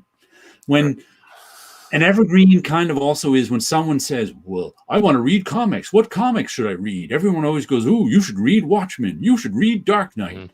You should read Spider-Man Craven's Last Hunt or whatever. Those are the evergreens. The one people are always saying, ooh, you should read this one, even if they're not the ones I agree with. And here's the weirdos over here that say you should read Mouse. You should read Concrete. Yeah. You should read It's a Good Life, and if you don't weaken. You won't like it as much as me, but I like it. You should read Boris the Bear, damn it. There's one nobody ever heard of. You should read Carla Speed McNeil's Finder. You won't like it nearly as much as me, but I love it. I like Finder. I remember people making fun of a Marvel comic that nobody knew about, but it was supposed to be the worst Marvel comic ever published, called Street Poet Ray. Oh, I remember people just violently reacting to that. Okay. First of all, I have to point out that I bought Street Poet Ray before it was a Marvel comic. It was actually first a Blackthorn, I think it was, published it. It was like some weird little obscure indie book. Because those things look like the type of stuff that should appear in some kind of local arts magazine. It is definitely not. But As Marie Javins has pointed out many, many a time, just remember, the same guy who brought Street Poet Ray to Marvel brought Akira to Marvel. Okay. So at least he brought something good too. 1 out of 2 ain't bad. Yeah. I wish I still had it. When I was working at Marvel when Street Poet Ray came out, and they had a big push for it, and they gave us all Street Poet Ray t-shirts. So for years, I was the only one wearing my Street Poet Ray t-shirt proudly. No, I actually think that art looks good on a t-shirt. Yeah, it did. It looked very nice on a t-shirt. It was black and white with a black and white. I actually, thought for a small press Blackthorn comic, Street Poet Ray was kind of cool. For a Marvel comic, maybe not as cool. Concrete Mouse crossover was good. Sadly, most comics are completely disposable, which I'm always reminded of as I pull comics I love out of rows and rows of 50-cent boxes. Ain't that the truth? There's very few evergreens. I'm going to see if this affects all of us. Have you ever bought a book from a 50-cent bin just because you think it was too damn good to be in there? I don't know that I have, only because I don't go through 50-cent bins, but I would. I know I would. I almost have on occasions. I can't remember. Picked up stuff that was in a packs of 3 or 4 issue miniseries, and they were like for $2 or something. Right. And no, these look interesting. They're cheap. Yeah. You're going home. Right. But I never thought, this does not deserve to be a 50-cent comic book. Man, I want all comics to be 50 cents after a while. Yeah. I am not complaining. Yeah, I agree. Yeah. I always hate to see I forget who they are now, but there's a few YouTubers who only buy from the 50-cent bins. They only buy, they don't buy anything new because they don't want to pay $4 an issue. Right. And it always kills me when I see some series I've been collecting for years, like, Usagi Yojimbo, let's just say. Right. And these guys just like, ooh, I just got these 25 issues of Usagi Yojimbo for 25 cents a piece out of the back issue bin. Those actually rarely Usagi Yojimbo. Right. There's not enough printed for him to be in the back issue bin. Even Night Tiger usually collects only Golden Age or at least Atom Age comics, and he manages to find a bunch of stuff for $5 or $10, which were published in 48, 49. The type of comics that we read here. Oh yeah, Mm-hmm. the ones that we find on yeah. Yeah. He's bought lots of Alan Moore's 1963 over and over again. I still haven't read that. It's worth reading. Yeah, I found Much scans. people love to knock I Wizard. wanted to read it. They let me know this was happening. Oh, the Well, the reason that I knock Wizard is because there were better things available at the same time. There were, but They weren't necessarily aimed at one. traditional I fanboy. think comics were better. The world of comics and the comics that were available were better because Wizard was there. Without Wizard, there may be a lot of comics that would have gone unsold because nobody would have talked about them in a way that would reach more people. Yeah, I never had any interest in Wizard. We used to get those. They used to send copies over to the Marvel offices, and I glanced through it. But that's because I was an insider too. I imagine if I was, an outsider, I'd love Wizard, giving me the inside news. So. Wizard was sold in newsstands where they sold foreign magazines. The Comics Journal was not, of course. So it in a way was. Not being in the United States before the internet, you get a magazine that tells you all about comic book news going on in the United States. Right. Yeah. No complaints there. Like I said, if it came out when I was 15, I would have loved it. Mm-hmm. I was 15. Yeah, that's a perfect age for Wizard. Because there's no way you have any information about comics. Besides, I read every magazine about comics I could find when I was 15. I would have zero interest on the Comics Journal at age 15. I liked the comic. No, the Comics Journal had some good stuff in it back in the day. It really did. I think so. But at the time, I would not be knowledgeable enough to get Okay. into it. All right. I might And be here's- wrong, but Paolo, I bet you would have liked Comic Buyer's Guide back in the day. Probably. The only problem with the Comics Buyer's Guide was it was an expensive subscription because it came out weekly. Mm. It could be. You had like they had different subscription levels if you want to pay more to have it get to you earlier. But yeah, in terms of comparison, yeah, I would say more expensive. Because compared to like a magazine, which is once a month, it's going to be 4 times the price. So if it costs you like $25 for a magazine subscription, it's going to cost you $100 that's a lot of money for a kid. Right. Yeah. What was the name of Paul Levitz's prozine? Oh, Paul Levitz's. I'm not sure. his old one. Yeah, His the new one from the 80s. The one from the 80s. Yeah, before he went to DC. I don't He remember mentioned which that in his comic book historian's interview. He bought. It wasn't Comic Scene. No, was it? Comic Scene was Steranko. Well, there's 2 different Comics Scene magazines. Yeah, I remember those. Comics Scene, all one word, was Steranko, and then Comics Scene was actually published by the same guys that published Starlog. Right. Yeah. I had some of those as well. Levitz had a prozine before he went to DC, which was actually, from what I've seen, it was pretty good for the time. They didn't have actual professional magazines about comics at the time, and Levitz's was the one that looked the most like it. But I can't remember the name right now. I probably would have liked that one because Levitz was also interested in superheroes. But yeah. Tommy, were you 15 at the time Wizard was coming out? Because I can imagine I was talking pretty snarky about comics when I was 15 too. That attitude was what I didn't like about Wizard. It felt like it was written by a bunch of frat boys. Wizard had their offices were like a town away from me right here too. They were right here in southern New York. They were not in the city, but I was like, oh, look at that. Because Wizard actually started as a comic shop around me. Right. Yeah. And then turned into a magazine. And now I just saw some. Gareb Shamus and his dad were friends with Todd McFarlane, I think. What it was I think I just read something about Gareb Shamus recently where his mother wanted him to sell his comics, so they opened a comic shop in Nanuet called The Wizard of Comics. And then he started making a monthly newsletter for the comic shop.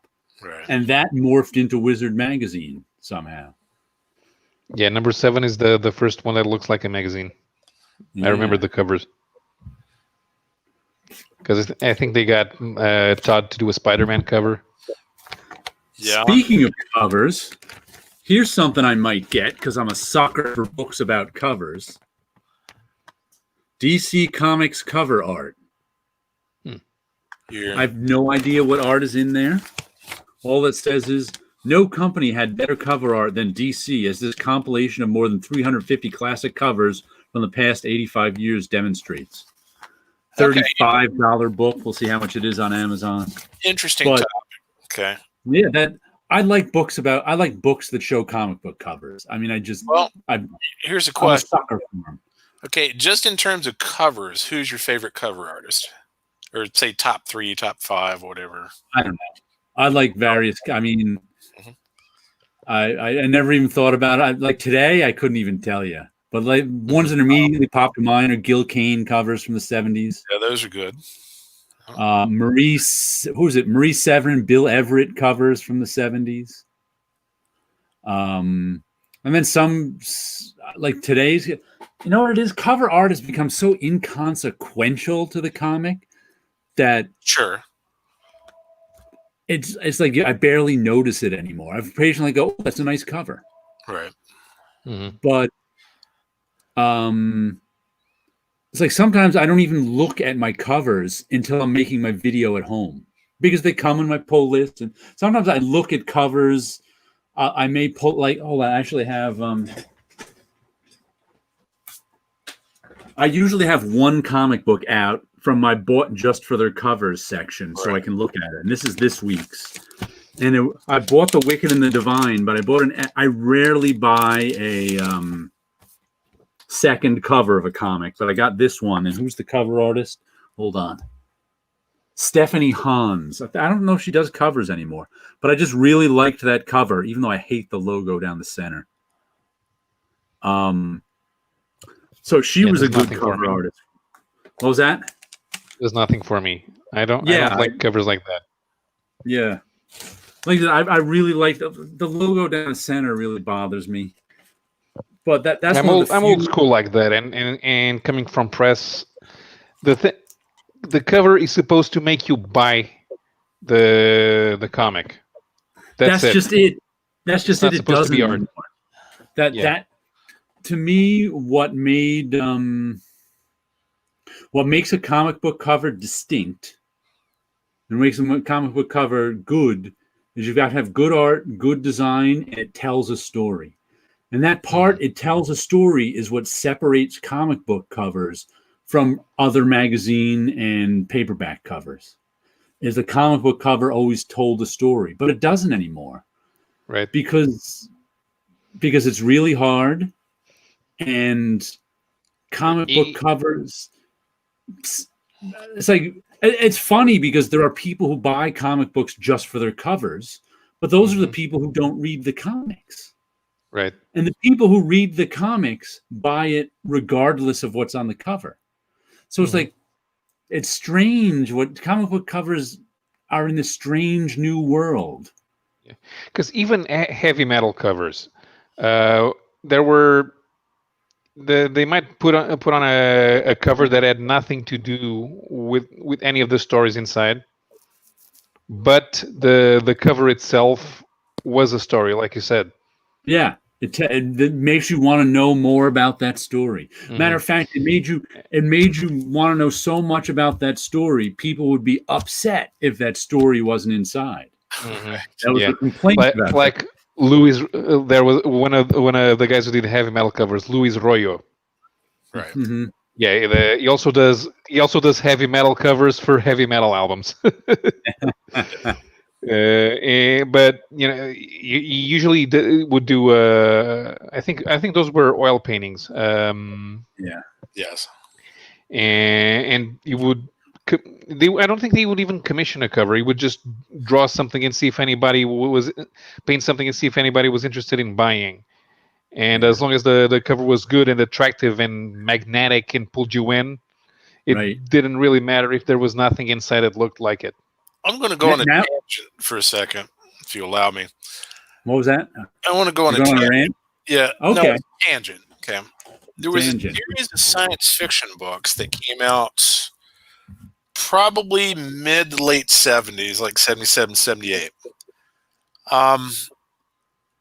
Basically, their motif was they wrote the stories in the book based on the art. And art was done, like for other, science fiction covers, for paperbacks and things like that. So what they did, they compiled this art that they thought looked cool and made a story based on what was happening in the art. I've heard of that being done at various times at DC Comics too. You're not thinking of Wild Cards, are you? You talking to me? Yeah. No. This was a series. There was two series. They're actually both done by the same author who used two different pen names. One was called the Terran Trade Authority, and the other was called Galactic Encounters. And they're both a series of about 6 to 7 different hardcovers. But it was just interesting that they compile all this science fiction related art, look at it, and then write a story based on that. I think a lot of comic book covers get made these days just because a comic needs a cover. Like no thought goes into it. Right. Sure. I mean, if the stories are written for the trade, the covers of the individual issues don't matter. Right. Got a gold key book, knowing that the cover art was so much better than the interior art was going to be. Let's look at some comments. We got a lot of them here have gone by. Wizard still holds up today. I use them to put in the front of my back of my long boxes. This cardboard handle. There we go. Wizard hasn't existed for over a decade, but we still like to talk about it. Yep. Yeah, probably the same age as Paolo. When Wizard would make fun of Liefeld's art or stupid storylines inside the margins of the article, it sounded like me and my best friend Tim. Yeah, Yeah. a lot of people like that. Infantile. Infantino. Oh, that's one of his favorite cover guys. Yeah, Infantino made some great covers. Tom was given a couple pages in the issue to highlight small press. Oh, that's right. I remember I saw some. I occasionally would turn on cartoonist kayfabe, and they would mention that. Yeah. Chester Brown, Tom. Yeah. I met Gary Spencer Millage. They tried publishing his comic here in Portugal. They only did one volume. But yeah, I met Millage. He was a nice guy. That name stuck in the back of my brain. Is he the guy that did Union Jack? No, Strange Haven. The guy who Okay. did, Yes. Okay. All right. Too bad he didn't make any money at it and didn't get to finish it. no. That happened to a lot of people. I knew about Chester Brown before Wizard, but I was glad to see them in there. Neil Adams, Lou Fine, Jack Kirby, Jim Gilkane, Jim Starlin. Yeah, they're all good. Amen. Lou Fine did some great Golden Age covers. I've got a Golden Age cover book. It's real, a couple of them that are really nice. Those Golden Age had some great covers. They really did a job. Oh, Ed the Happy Clown, that's a classic. If you've never read Ed the Happy Clown by Chester Brown, go out and read it. Oh, it's good. It's crazy. Skydiving Daredevil. Sleepy is right. He liked your cover artists. The cover was the most impactful in the old. Yeah. The covers were so important to comics, and it gave them their. And comics actually had a cultural cachet because of their cover. Everybody knew comic book covers told the stories, and they always remembered that from their childhood, and it gave the comics a certain cultural cachet that is lost. Mm-hmm. That kind of like, I think cover, old pulps. I've heard about the cover first idea comes from that. It's also big on getting an eye-catching cover first. Yeah, I've heard, like I said, I've heard DC Comics in the '60s do that. Union Jack. Okay. He's Jack Staff. Jack Staff, yeah. He's Jack Staff. Union Jack. I bought a couple of issues. Yeah, I like Jack Staff a lot. I bought a lot of Grist stuff. Mudman and Jack Staff. He designed his pages a lot of times sort of like Sunday strips with big splash panels and intros and really good stuff. Gotcha. Wasn't it? Yeah. Yeah, if you ever check out Paul, he does this book called Kane, which is okay. I like Jack Staff better, who's like this British superhero who doesn't really do a lot of superheroing, but he's got all sorts of like I said. I really like the art on it. It's sort of a cartoony style that's shaky, but really good. Matter of fact, I think he's doing something for Marvel or DC right now. He might be doing Union Jack now. Has Brian Talbot done anything in a long time? What was the last thing that he did? I think the last thing he did was probably another Luther Arkwright. I think he had something after that. Well, he did the Bad Rap, but that was a long time ago. He loved Kane by Grist even more than Jack Staff. I like Jack Staff better, but I liked Grist. Kane, pardon me. Yeah, I think Grist might be writing a Union Jack story right now from Marvel that got pushed off. I think I saw him say that somewhere. So that might be what they're talking about. But yeah, Jack Staff is a fun book. It's a lot of fun. I think there's a couple volumes of it. And I think Image published it for a little while, and before then it was published by someone else. Right. Don't remember who. And who is going to be buying the collection of Stan's soapbox articles? Not me.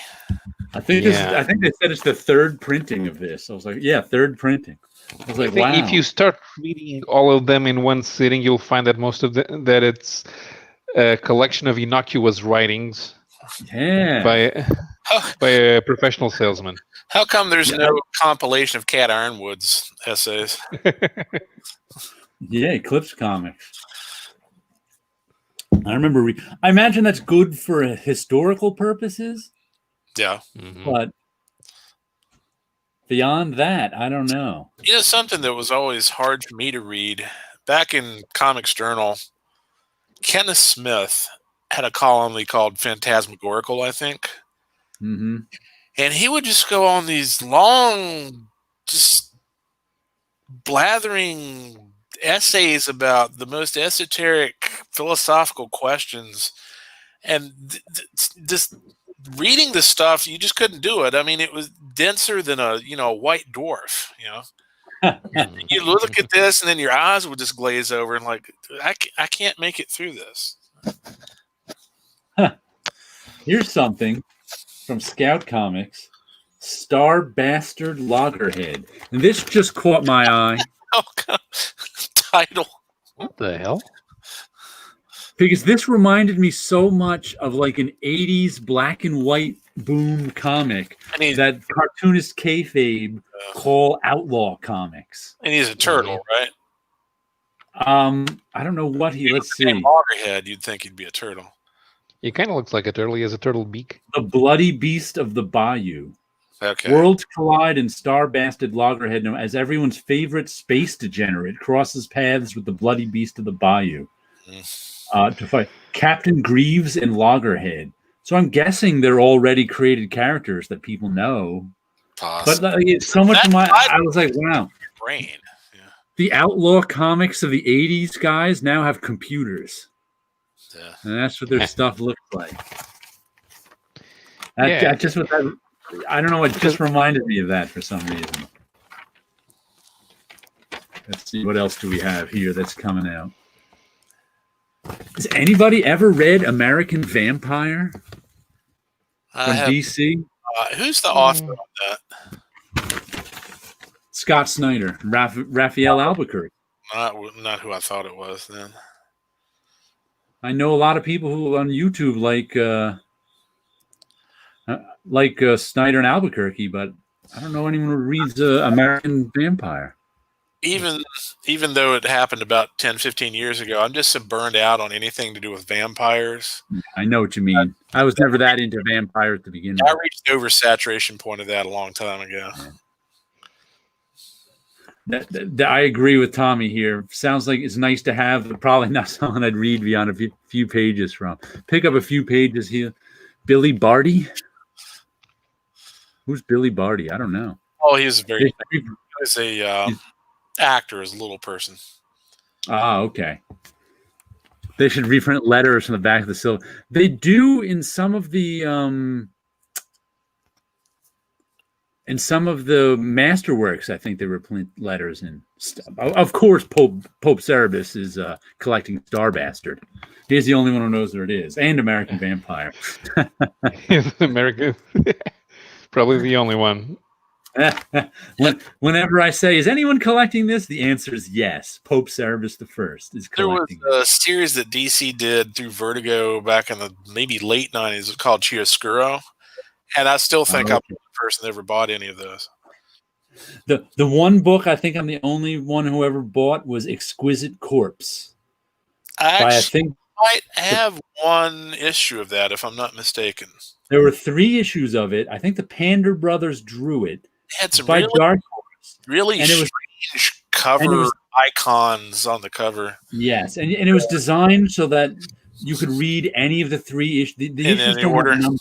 They have colors, so you can read them in any. I think I have one issue of that.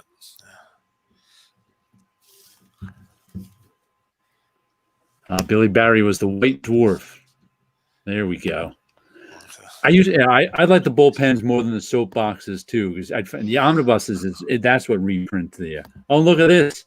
He did. Okay, there's two of us. All right.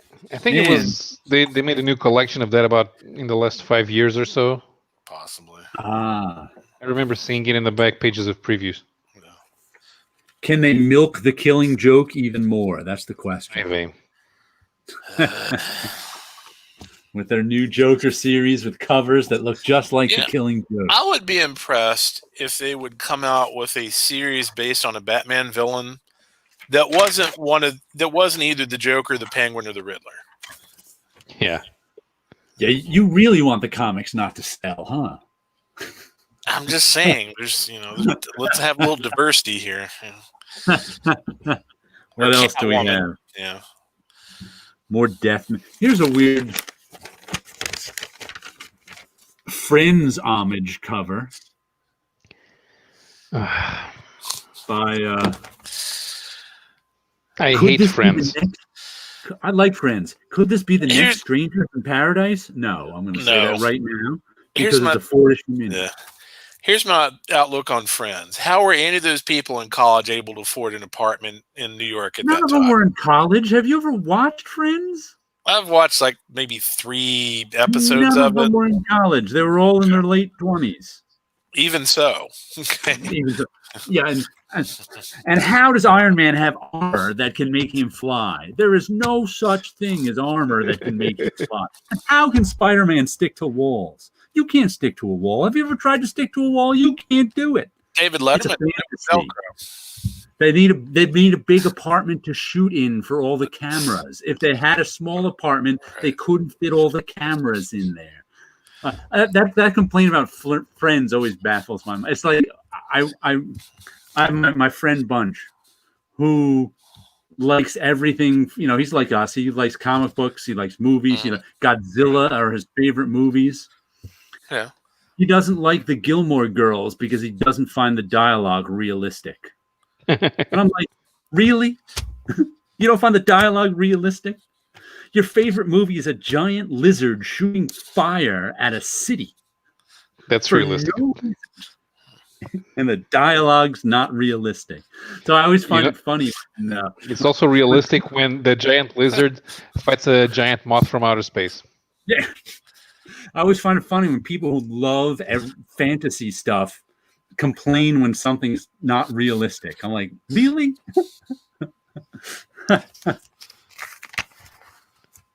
It's called consistency. Chiaroscuro is the only book beyond Keone and Animal Man. Go. Chaz Trug drew. I didn't even know he drew anything beyond Coyote. I didn't even realize he drew Animal Man. Yeah. Chiaroscuro has an indie book release and a Vertigo release. They are different. Look at that. There's lots of. That's interesting. More covers? Where'd the V go? Covers. There it is. I felt like I was the only person who bought Peter Bag's sweatshop. I bought it. It's on my shelf right over there. Don't you worry. I enjoyed Peter. That was his DC one about making comics, right? I actually enjoyed Peter Bag's sweatshop. But you're right. Nobody bought it. I thought I was the only person in the world that bought Castle Waiting.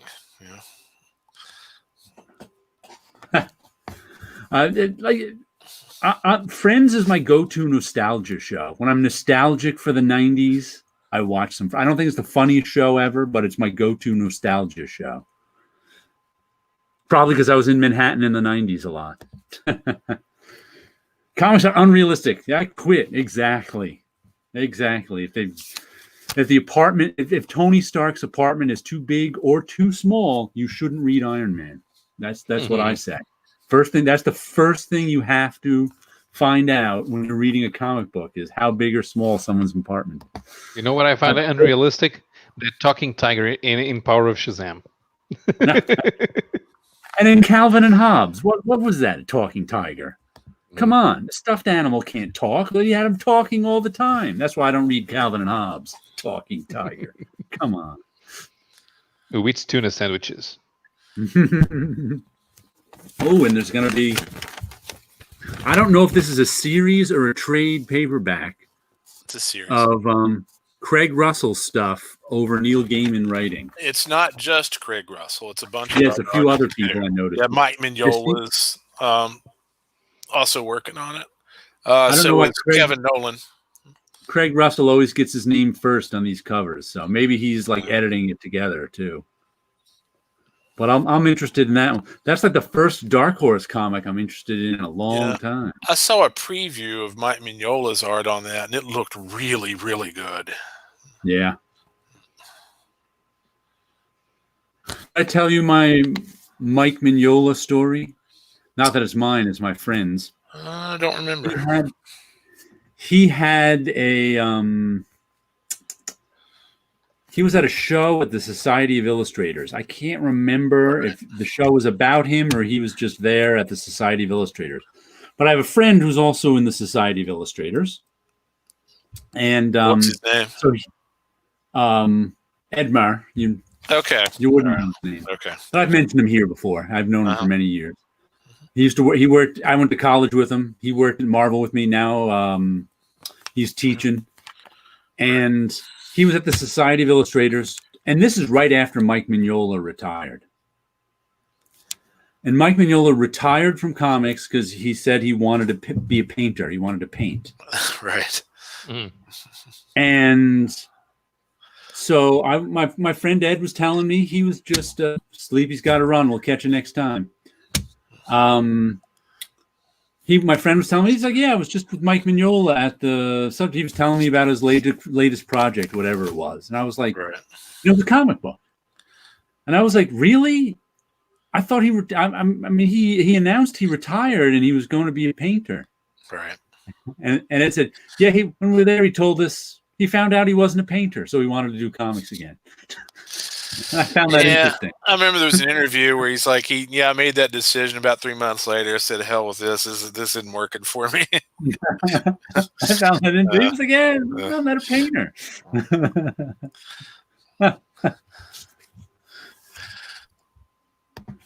That's right. Sleepy's not reading Iron Man anymore.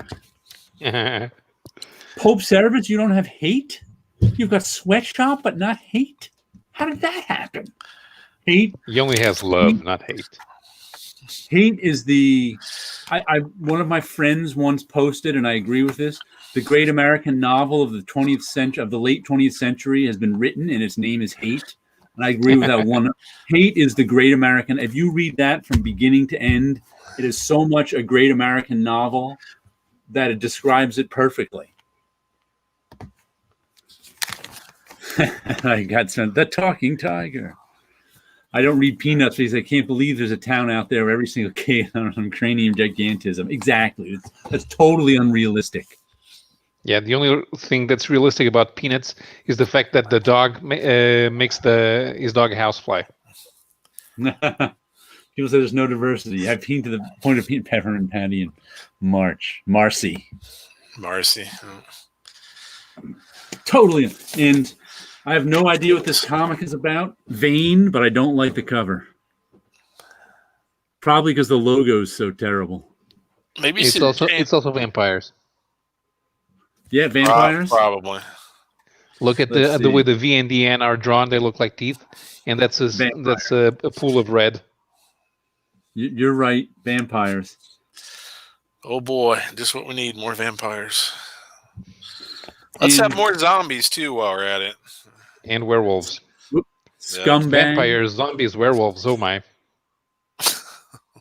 Scumbag is another one. I'm like, why do I want to read a comic about the worst guy in the world, especially written by Rick Remender? His not worst guy in the world are pretty worse. Mine, the comics has reminded me of something that I wanted to talk about. What's that? He's mentioning that he's asking if you guys know who Mafalda is because Kino died this week, and he was a very accomplished Argentinian cartoonist, and his strip Mafalda lasted from 1964 to 73, but it still keeps getting reprinted worldwide, but everywhere except in the United States. No. And he died this week. He was 98. I remember seeing a news article about it. Yeah. Yeah. We don't get a lot of, like, our comic industry is so small that we don't get a lot of the good stuff from around the world is what it comes down to. Yeah, I mean, I was a kid in the 80s and I used to see Mafalda everywhere. Even though the strip ended in 1973, unlike Calvin and Hobbes, there's a lot of Mafalda merchandising. Yeah. So it's easy to, and it's kind of funny because I never actually bought or even read a Mafalda book, but there are strips everywhere. It's like a meme. You'd even find them outside newspapers, and you'd always be reading something about Mafalda. It's like. It was political commentary disguised as a 7-year-old girl pointing out everything that's stupid about the world. Huh. I guess that answers Mind the Comics question. No, we don't know Mafalda. Wow. Because and Kino had to do his strips like that to do political commentary because bringing it, talking about cartoonist kayfabe, they were talking about Mort Cinder, and they mentioned that about how Hector Husterheld was disappeared by the Argentinian regime at the time. So it was not a good place for anybody making fun of the political regime. Right. Well, Rob Kahn passed away too, and a lot of people don't realize that before he was doing concept art for movies, that he did a lot of political cartoons. They were very well accepted back in the day. Yeah, people have posted them Yeah. since he died. They're very nicely done. Yes. And talk about a blind spot. Mm-hmm. Pope Servus doesn't have hate in his collection. That's every collector has their blind spots of like classic stuff they've never had. That's one right there. I was trying to think. I don't think I have anything about Peter Bagg. Nothing? Nothing I can remember. No. Actually, 95% of anything but superheroes. Yeah, that's not what you want to say in Marvel. I remember Mike just saying, at one point, all I want to do is draw Kirby monsters. And yet, speaking of monsters, here's a comic. Mm-hmm. I don't know why they're bringing it back. This is such a 70s comic to me that I can't even imagine it today. Werewolf by Night. I don't know enough about Were they it. making really a Moon Knight? Were they doing a Moon Knight TV series? Yeah, I think they're doing a Moon Knight Netflix or not. So Netflix, it's possible. It's possible that Werewolf by Night shows up. Netflix just announced that they're doing a Conan series too. I thought great. Let's hope they don't stick him in the Marvel universe like Marvel did. Yeah, it's going to be crossovers between Moon Knight and Conan. Oh God, no! Stop. 2020's bad enough already.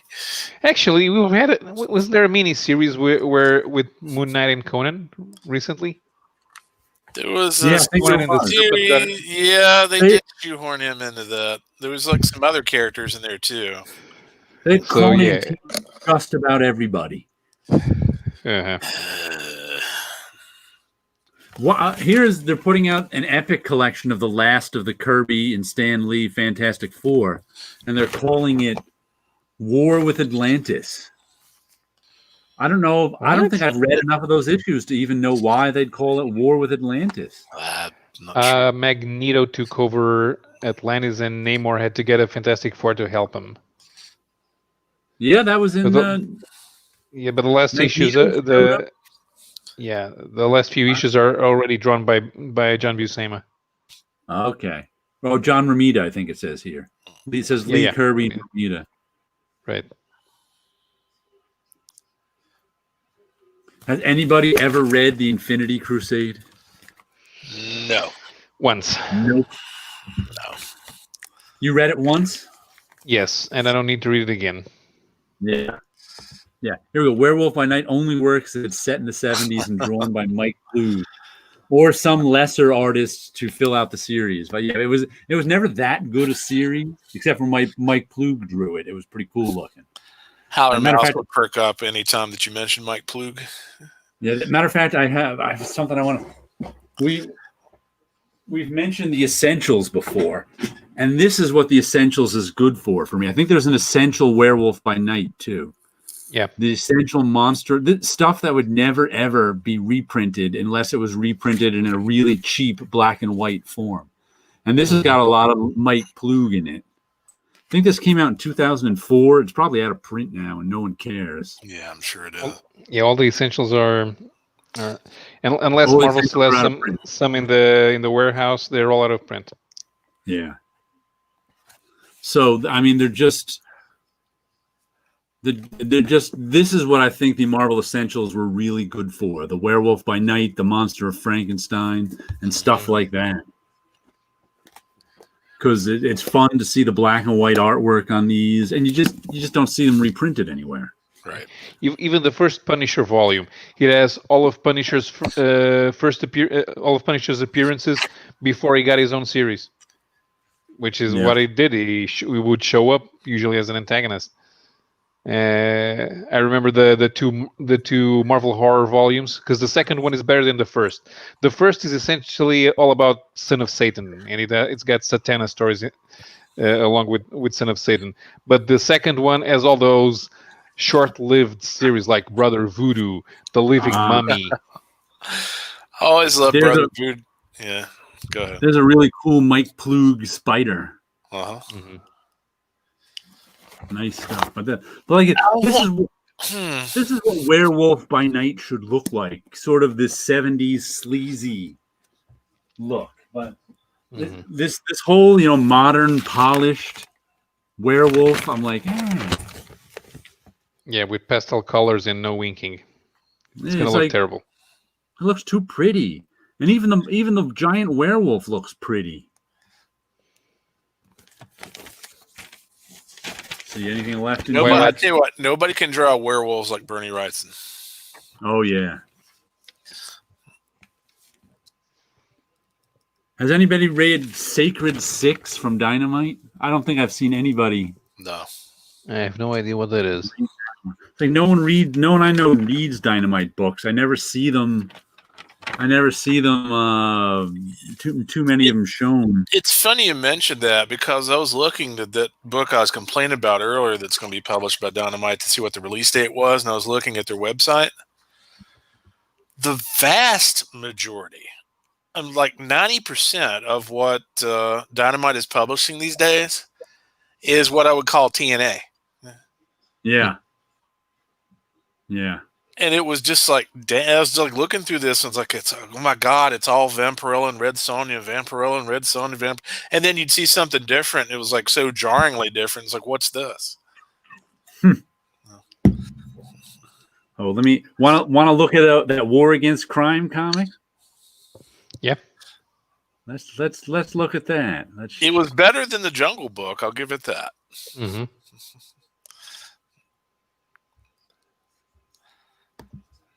Where is it? We're on screen 2. Chrome has lost permission to capture these. Oh, we're on the other. Okay. I don't need it captured. Oh, I have to give Chrome permission to share my screen. Hold on a minute. We're in a different browser. He was talking about authority earlier, and now he's lost it. Yeah, I've lost my authority. Let me see if I can do that again through here. It will not give me the authority because Apple share screen. Don't. Oh God. Maybe that's what. Okay. Maybe Cartman was a comics fan, and he's talking about respect my authority.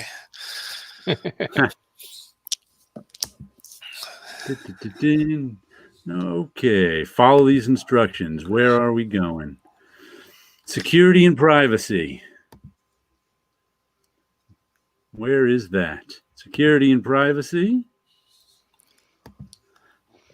We've gone back to how not to use the internet. Nah. Okay, it's not on there. I remember seeing an episode of the IT Crowd as one of the few I watched where their supervisor was convinced the internet was all contained in one little box. It was actually kind of funny. This is the internet. Oh no, you threw out the internet. Click on the box next to your browser. Okay, the box next to my browser doesn't exist. There's Opera. Let's try this again. See if it gives me the opportunity. Are you looking for the mother box?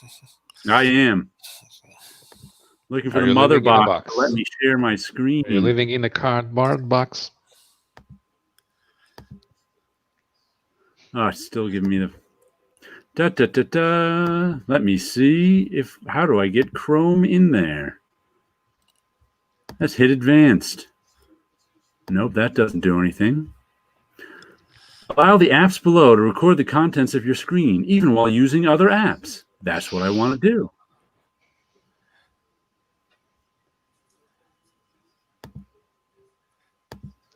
All right, it won't let me. Where is... I've got the right stuff open. Oh, this silly thing. Dun, dun, dun, dun, dun, dun. Screen sharing works best on a good computer. That's informative. Thanks for the advice. It's like people function better while they're breathing. No kidding. It will not let me share. Oh, well, we won't get to do this week because I can't seem to add. Wonder if it's in my Chrome preferences. Let's type in screen sharing. Because I'm to the right. I'm to the right thing in my Mac, but it won't give me the opportunity to add stuff. No, it's a research file. Okay, it's got to be in here.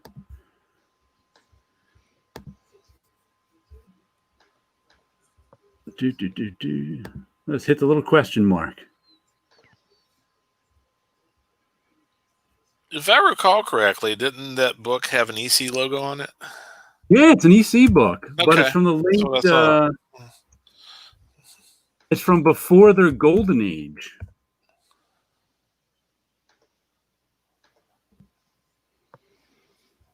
Pop-up opening sharing preferences form. If you're trying to share the screen of another Mac, nope.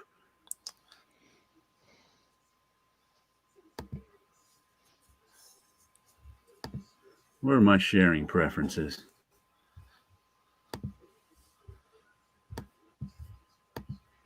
That ain't it. Oh well, let's get back to talking. I'll figure this out another time. We'll have to. I can't figure out how to get the, because what it is the Mac now needs you to share, needs permission for everything to share everything. Can you point your camera at the screen? That's no. The camera's on the computer. Okay. Paolo's trying to share his screen there. You managing it, Paolo? I'm trying. It's hard to share the screen when you're not the host. Yeah. Just let's see what it says here. Pan from studio, kick from studio. Oh no, I have to add that to the stream. There we go. It's sharing nothing from your. Oh, great. We're getting the intermission before. Because I got the cover in front of me. Looks like the monolith from 2001. Yeah. Whoops, I just removed it from the stream. Anyway, we'll worry about that. Like, I'll get it figured out for next week, and we'll talk about something new. But like I said, I just couldn't get that to go. Whoa, don't disparage Jericho Drum. He's my brother. That Brother Voodoo Jericho Drum? Yep. I always got tipped when Fred Hambeck would go on a long talk about Brother Voodoo. I always thought that was amazing.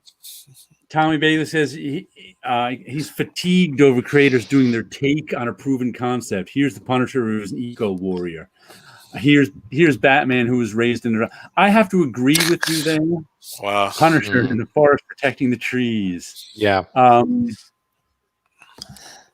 What that, to me, that's kind of the downside of publishing, concepts that people like publishing publishing continuing characters. You can come up with a good idea of for a story, an eco warrior in the trees, fighting to protect the trees, but you'll never sell it. But if you make it Punisher being an eco warrior fighting in the trees, you might sell it, even though it might not work as Punisher. It's like they take what might, like a good example for me is that Mr. Miracle story, the one we showed here. That a lot of people like it. That one right there. Yeah, but it's not a Mr. Miracle story.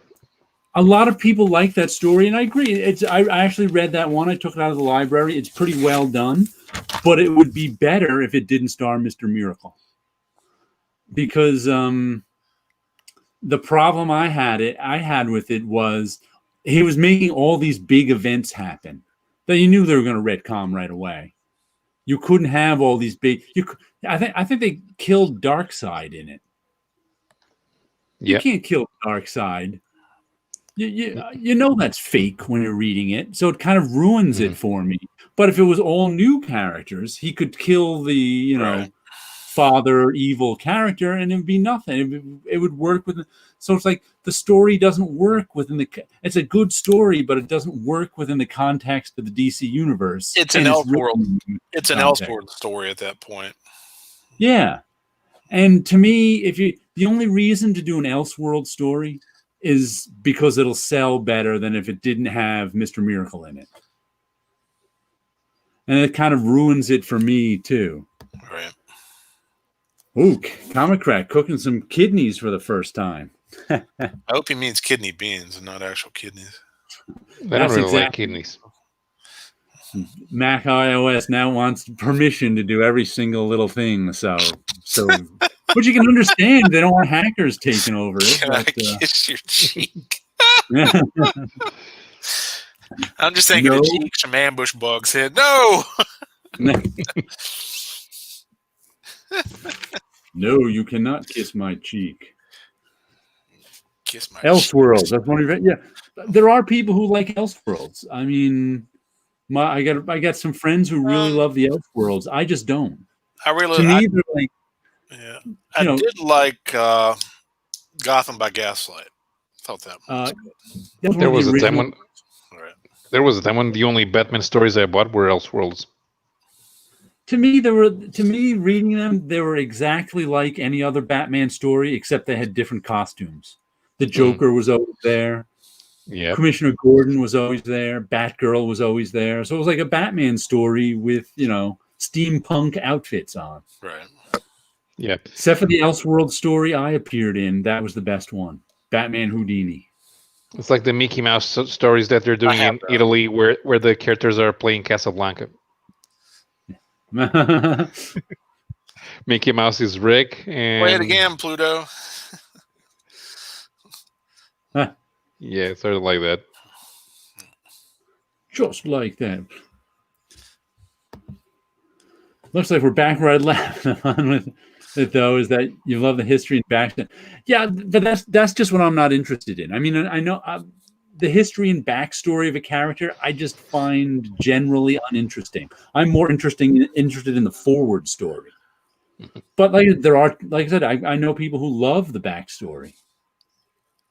They want to know more about Batman's high school years, and I'm just like, I don't really care about Batman's high school years. But that appeals to certain people, right? I guess you really hated young Indiana Jones then. Didn't even bother with it. Doug Minch was the king of Elseworld stories. Howard Chaykin too. They're both writers I like. So the Elseworld stories, I never thought they were bad. They just didn't interest me. Crew by Gas Station. What? It was awesome. God. Scott makes the puns around here, okay?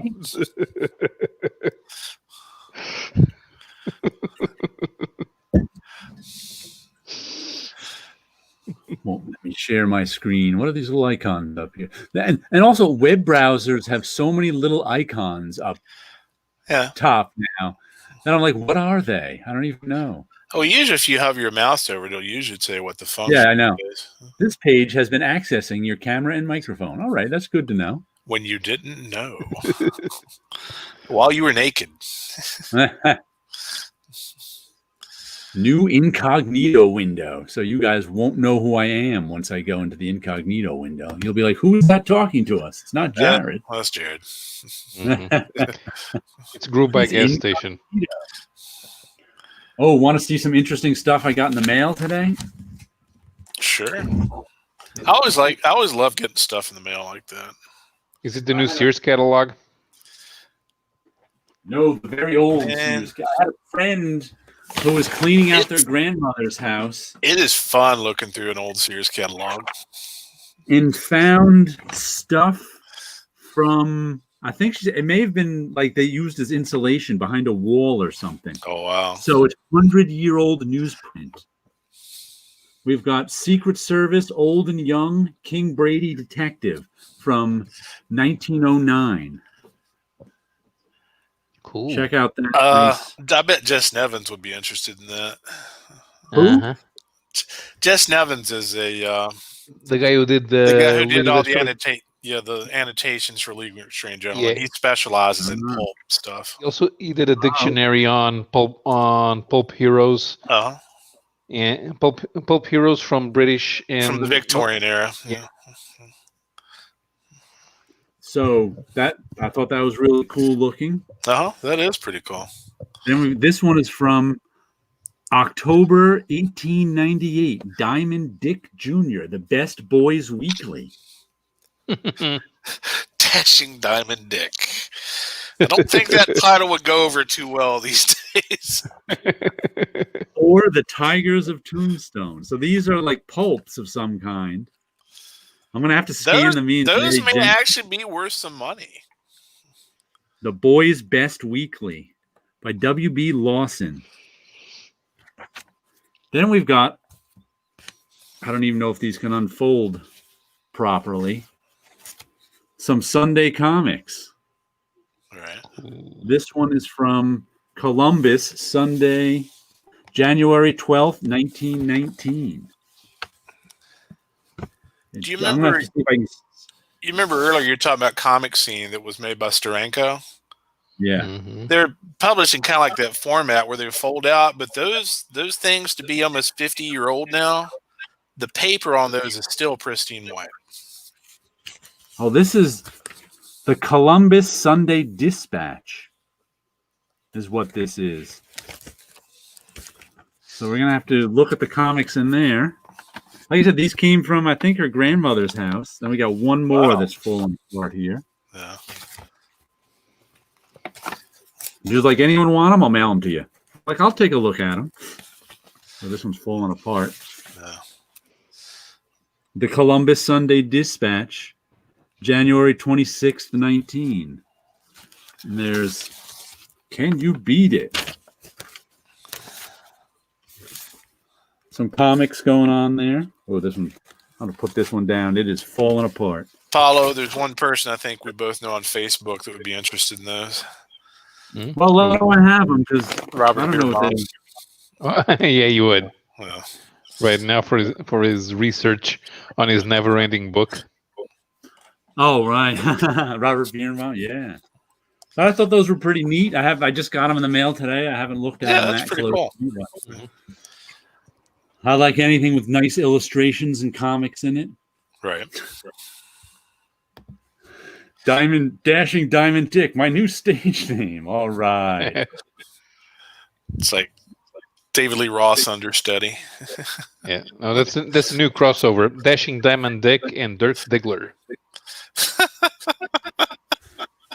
Miniature Jesus, Pencilhead. What McKeever are you talking about? I got both of those. Those were pretty good series. I didn't start buying McKeever a lot of his until like he started doing that image stuff again a few years ago. Now he's retired. Trans and Eric Carrion. McKeever is one of my favorites. Okay. Elseworld books. He did. McKeever did Elseworld books too. I've got a McKeever book, but I can't remember which one it is. I think he did a Vertigo book, The Extremist, but I don't remember him doing Elseworld. Metropolis was one. I liked Giant-Sized Diamond Dick. The Essential Diamond Dick. It was Pencilhead where McKeever was telling some behind-the-scenes stories about Gil Kane and such things. That was a pretty interesting one. He was telling inside comics stories about his years working for DC. Kind of like Howard Chaykin stories. Yeah. Except I think he used actual names. Gotcha. Because he was like, I'm retiring from comics after I do this. I don't care if I use actual names. Right. So I thought that was pretty cool.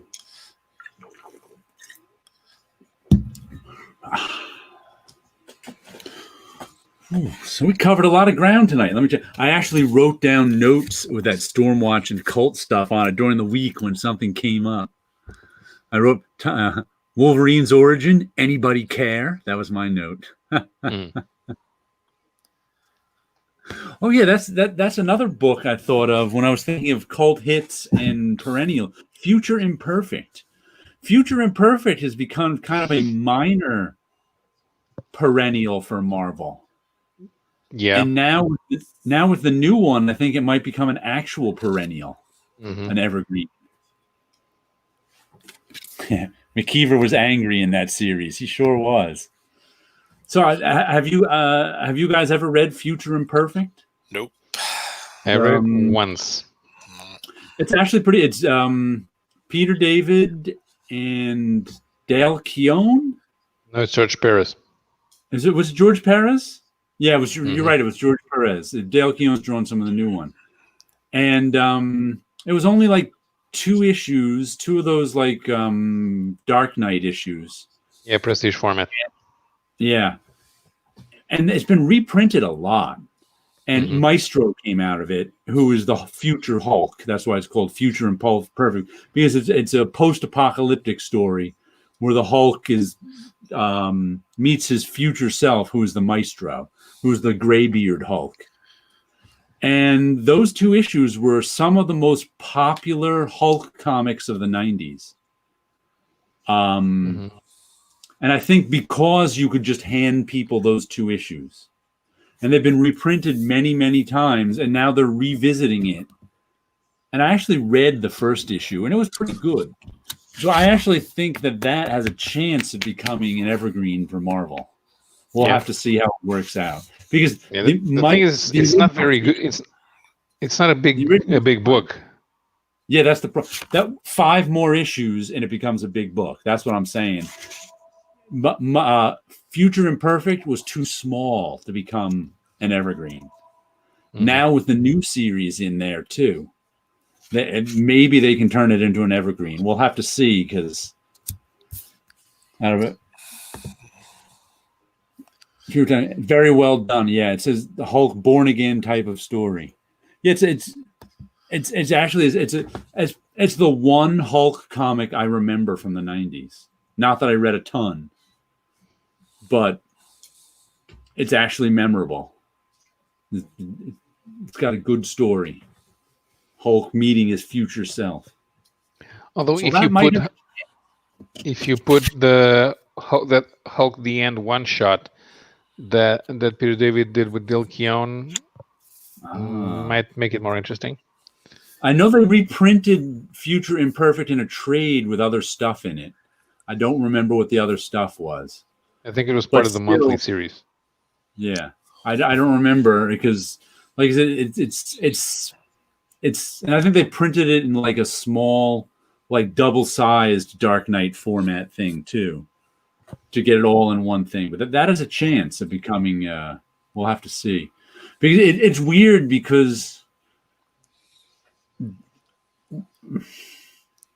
do you have to print the first 2 Future Imperfect issues first and then put the new Maestro stuff? Will the new Maestro stuff 5-issue series stand on its own? If it stands on its own, would you put the Future Imperfect series in the back?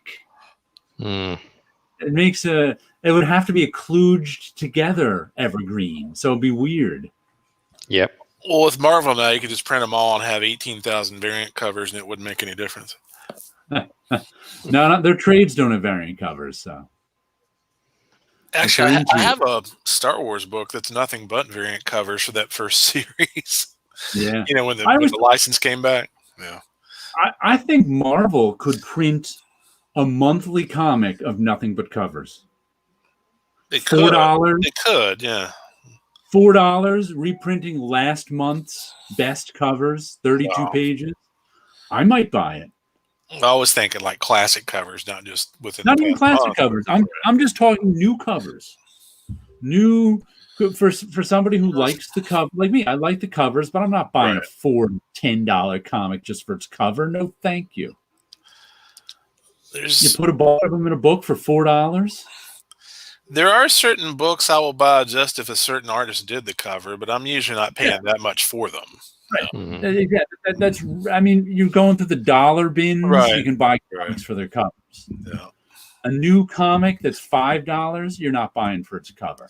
I'm not, at least. Maybe these cover collectors are.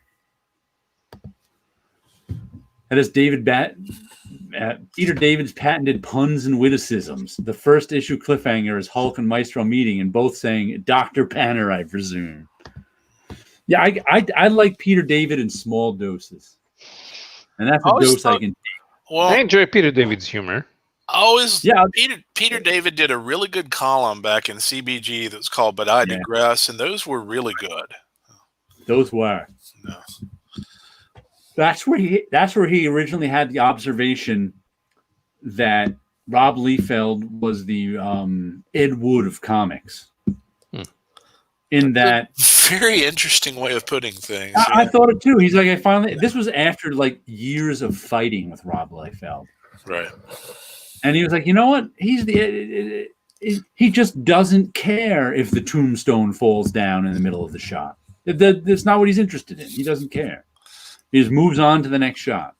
And I was like, and when I read that, I was like, you know what? I think he is. The details like getting hands and feet exactly right don't bother him. Or even including them to begin with. Right, or even including them to begin with. Or the costume that changes colors from one panel to the next.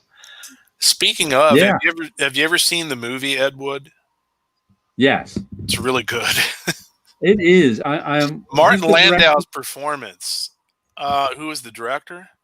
What's his name? The puppet guy. Yeah. I can't remember his name because I'm not a huge fan of most of the movies he directed. Yeah, Burton. Yeah. I'm not a fan of most of the movies he's directed, but I really liked Ed Wood. I thought that one. Yeah, was Martin Landau's performance in that movie was fantastic. Yeah. Stern always plays that clip. Karlov is shit. Oh, the scene where he's fighting the octopus is hysterical. Hey, shitty Marvel covers #2 in ongoing series. I'll go for it. I like covers that much. Liefeld likes Angora sweaters. Yeah, the Ed Wood comparison sounds much more apt to Mark Miller's Jack. Mark Miller's Jack. That's why that you have that Captain America drawing that he did. Mm-hmm. Yeah, it all makes sense now. Jack Kirby was definitely not. Jack Kirby sweated the details a lot. Yeah. He was interested in the big picture, but he sweated the details a lot. To be fair, Ed Wood did like pouches.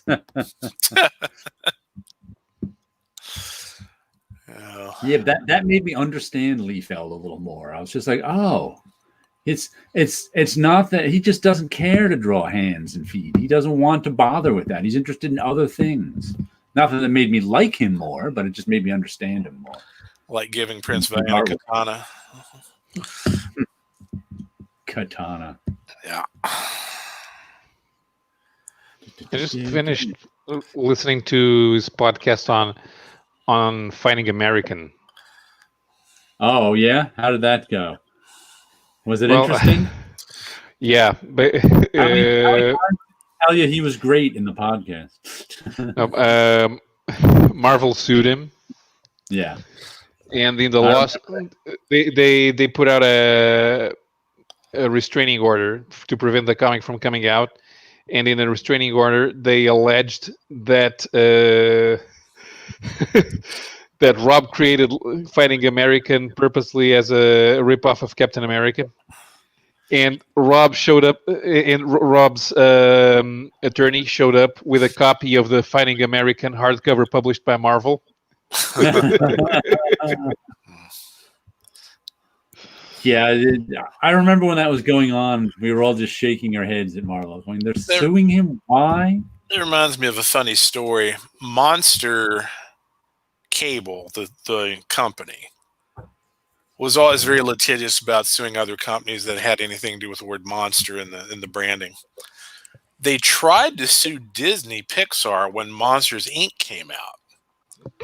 good luck with that. And their lawyer came in with a copy of the Oxford English Dictionary that showed that the word monster was been around since 1500s, and the immediately the judge threw the case out. It's like dismissed.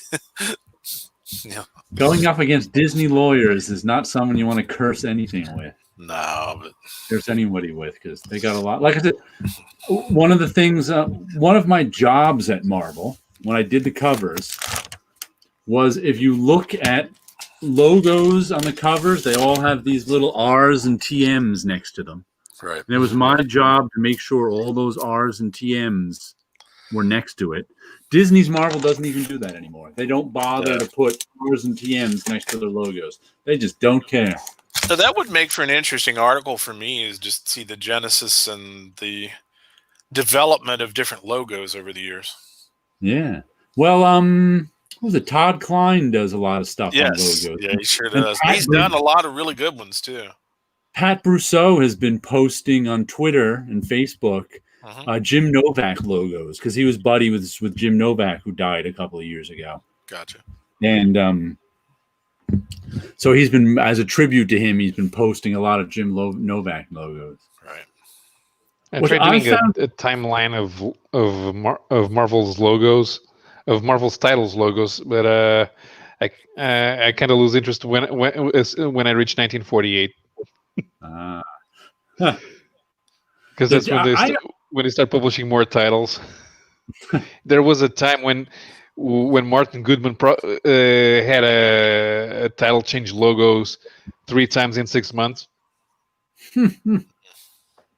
Anyway, I found it weird when Jim Novak died that it took so long for the comics community to find out. Because usually when someone dies, you see it on Facebook or Twitter right away. Mm-hmm. Because, but Jim Novak, who used to work in the Marvel bullpen in the 80s and then went to be a freelance letterer, but I think quit lettering in the early 2000s and just didn't talk to anyone. I never met him, so I never talked to him to begin with. Right. Because he was working mostly for DC all through the 90s, so he never came up to Marvel. But it's just it was 6 months later, everybody heard that Jim Novak died. And I was like, what? That's so strange. Because usually when someone dies, comics community is so small that when someone dies, you hear about it right away. Right. But I guess if it's somebody solitary like that doesn't have a lot of contact with other people, it takes a while. But I didn't even. It's weird that people are still like that. They're not on social media or anything. Yeah. Oh yeah, that's right. TC sued for their bat logo. Yeah. Also, they saw like a children's hospital for using a superhero logo and something. I was like, that's pretty harsh, man. Yeah, I don't know Mike Carlin, but I've always heard good things about him. So, I find that what Tommy's quote there, I find that very ironic.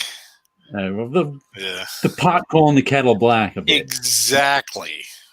I've certainly heard many, many more bad things about working with Rob Liefeld than I have about working with Mike Carlin. Not that I know either of them. I just know people Rob Liefeld has tried to get fired. The latest one being Smitty a couple of years ago, right on Twitter. Rob Liefeld tried to get him fired during his grifter years in the New 52. Mm-hmm. Unless he admits now that he was never really in charge of Awesome Entertainment. There was a money man, because he doesn't control Youngblood right now. I think it's Scott Mitchell Rosenberg. Yes, he explained that he thought it was that someone talked him into it being a good idea for him to sell that to a company he and 2 other people own so that they could license it out. Blah blah blah blah. Anyhow, the whole thing ended up being a scam, and he ended up losing control of it. Because once again, people who made promises to a comic book artist didn't keep them. That's the story. And he has no control over Youngblood anymore. because he somehow sold control to someone, to himself and someone else, and this and that. It's just like, whoa. Well, we're rolling up at 9 o'clock, so we should wrap this up. Mm-hmm. If Pope Cerebus has got a split, so do we. So we'll catch everyone next week. Might be on Tim's channel next week because of his 3-day weekend. That means we'll have to do a 3-day stream. Yeah, we'll have to do a 3-day broadcast, marathon broadcast. All There are right, a few people- Your bladder may have a 3-day stream. There are a few people saying, "Oh man, we got to do a 24-hour stream. We got to do a 24-hour stream." But then they don't do it. No. It's like my cousin, who works in toys, used to have a 24-hour stream every year to raise money to make their custom toys for stuff. Right. They don't do that anymore. They did 2 or 3 years in a row, but I think that was enough. Mm-hmm. They had everybody who came over. They Jerry Lewis shows up. Anyway, everybody have a good week out there, and we'll catch you next week.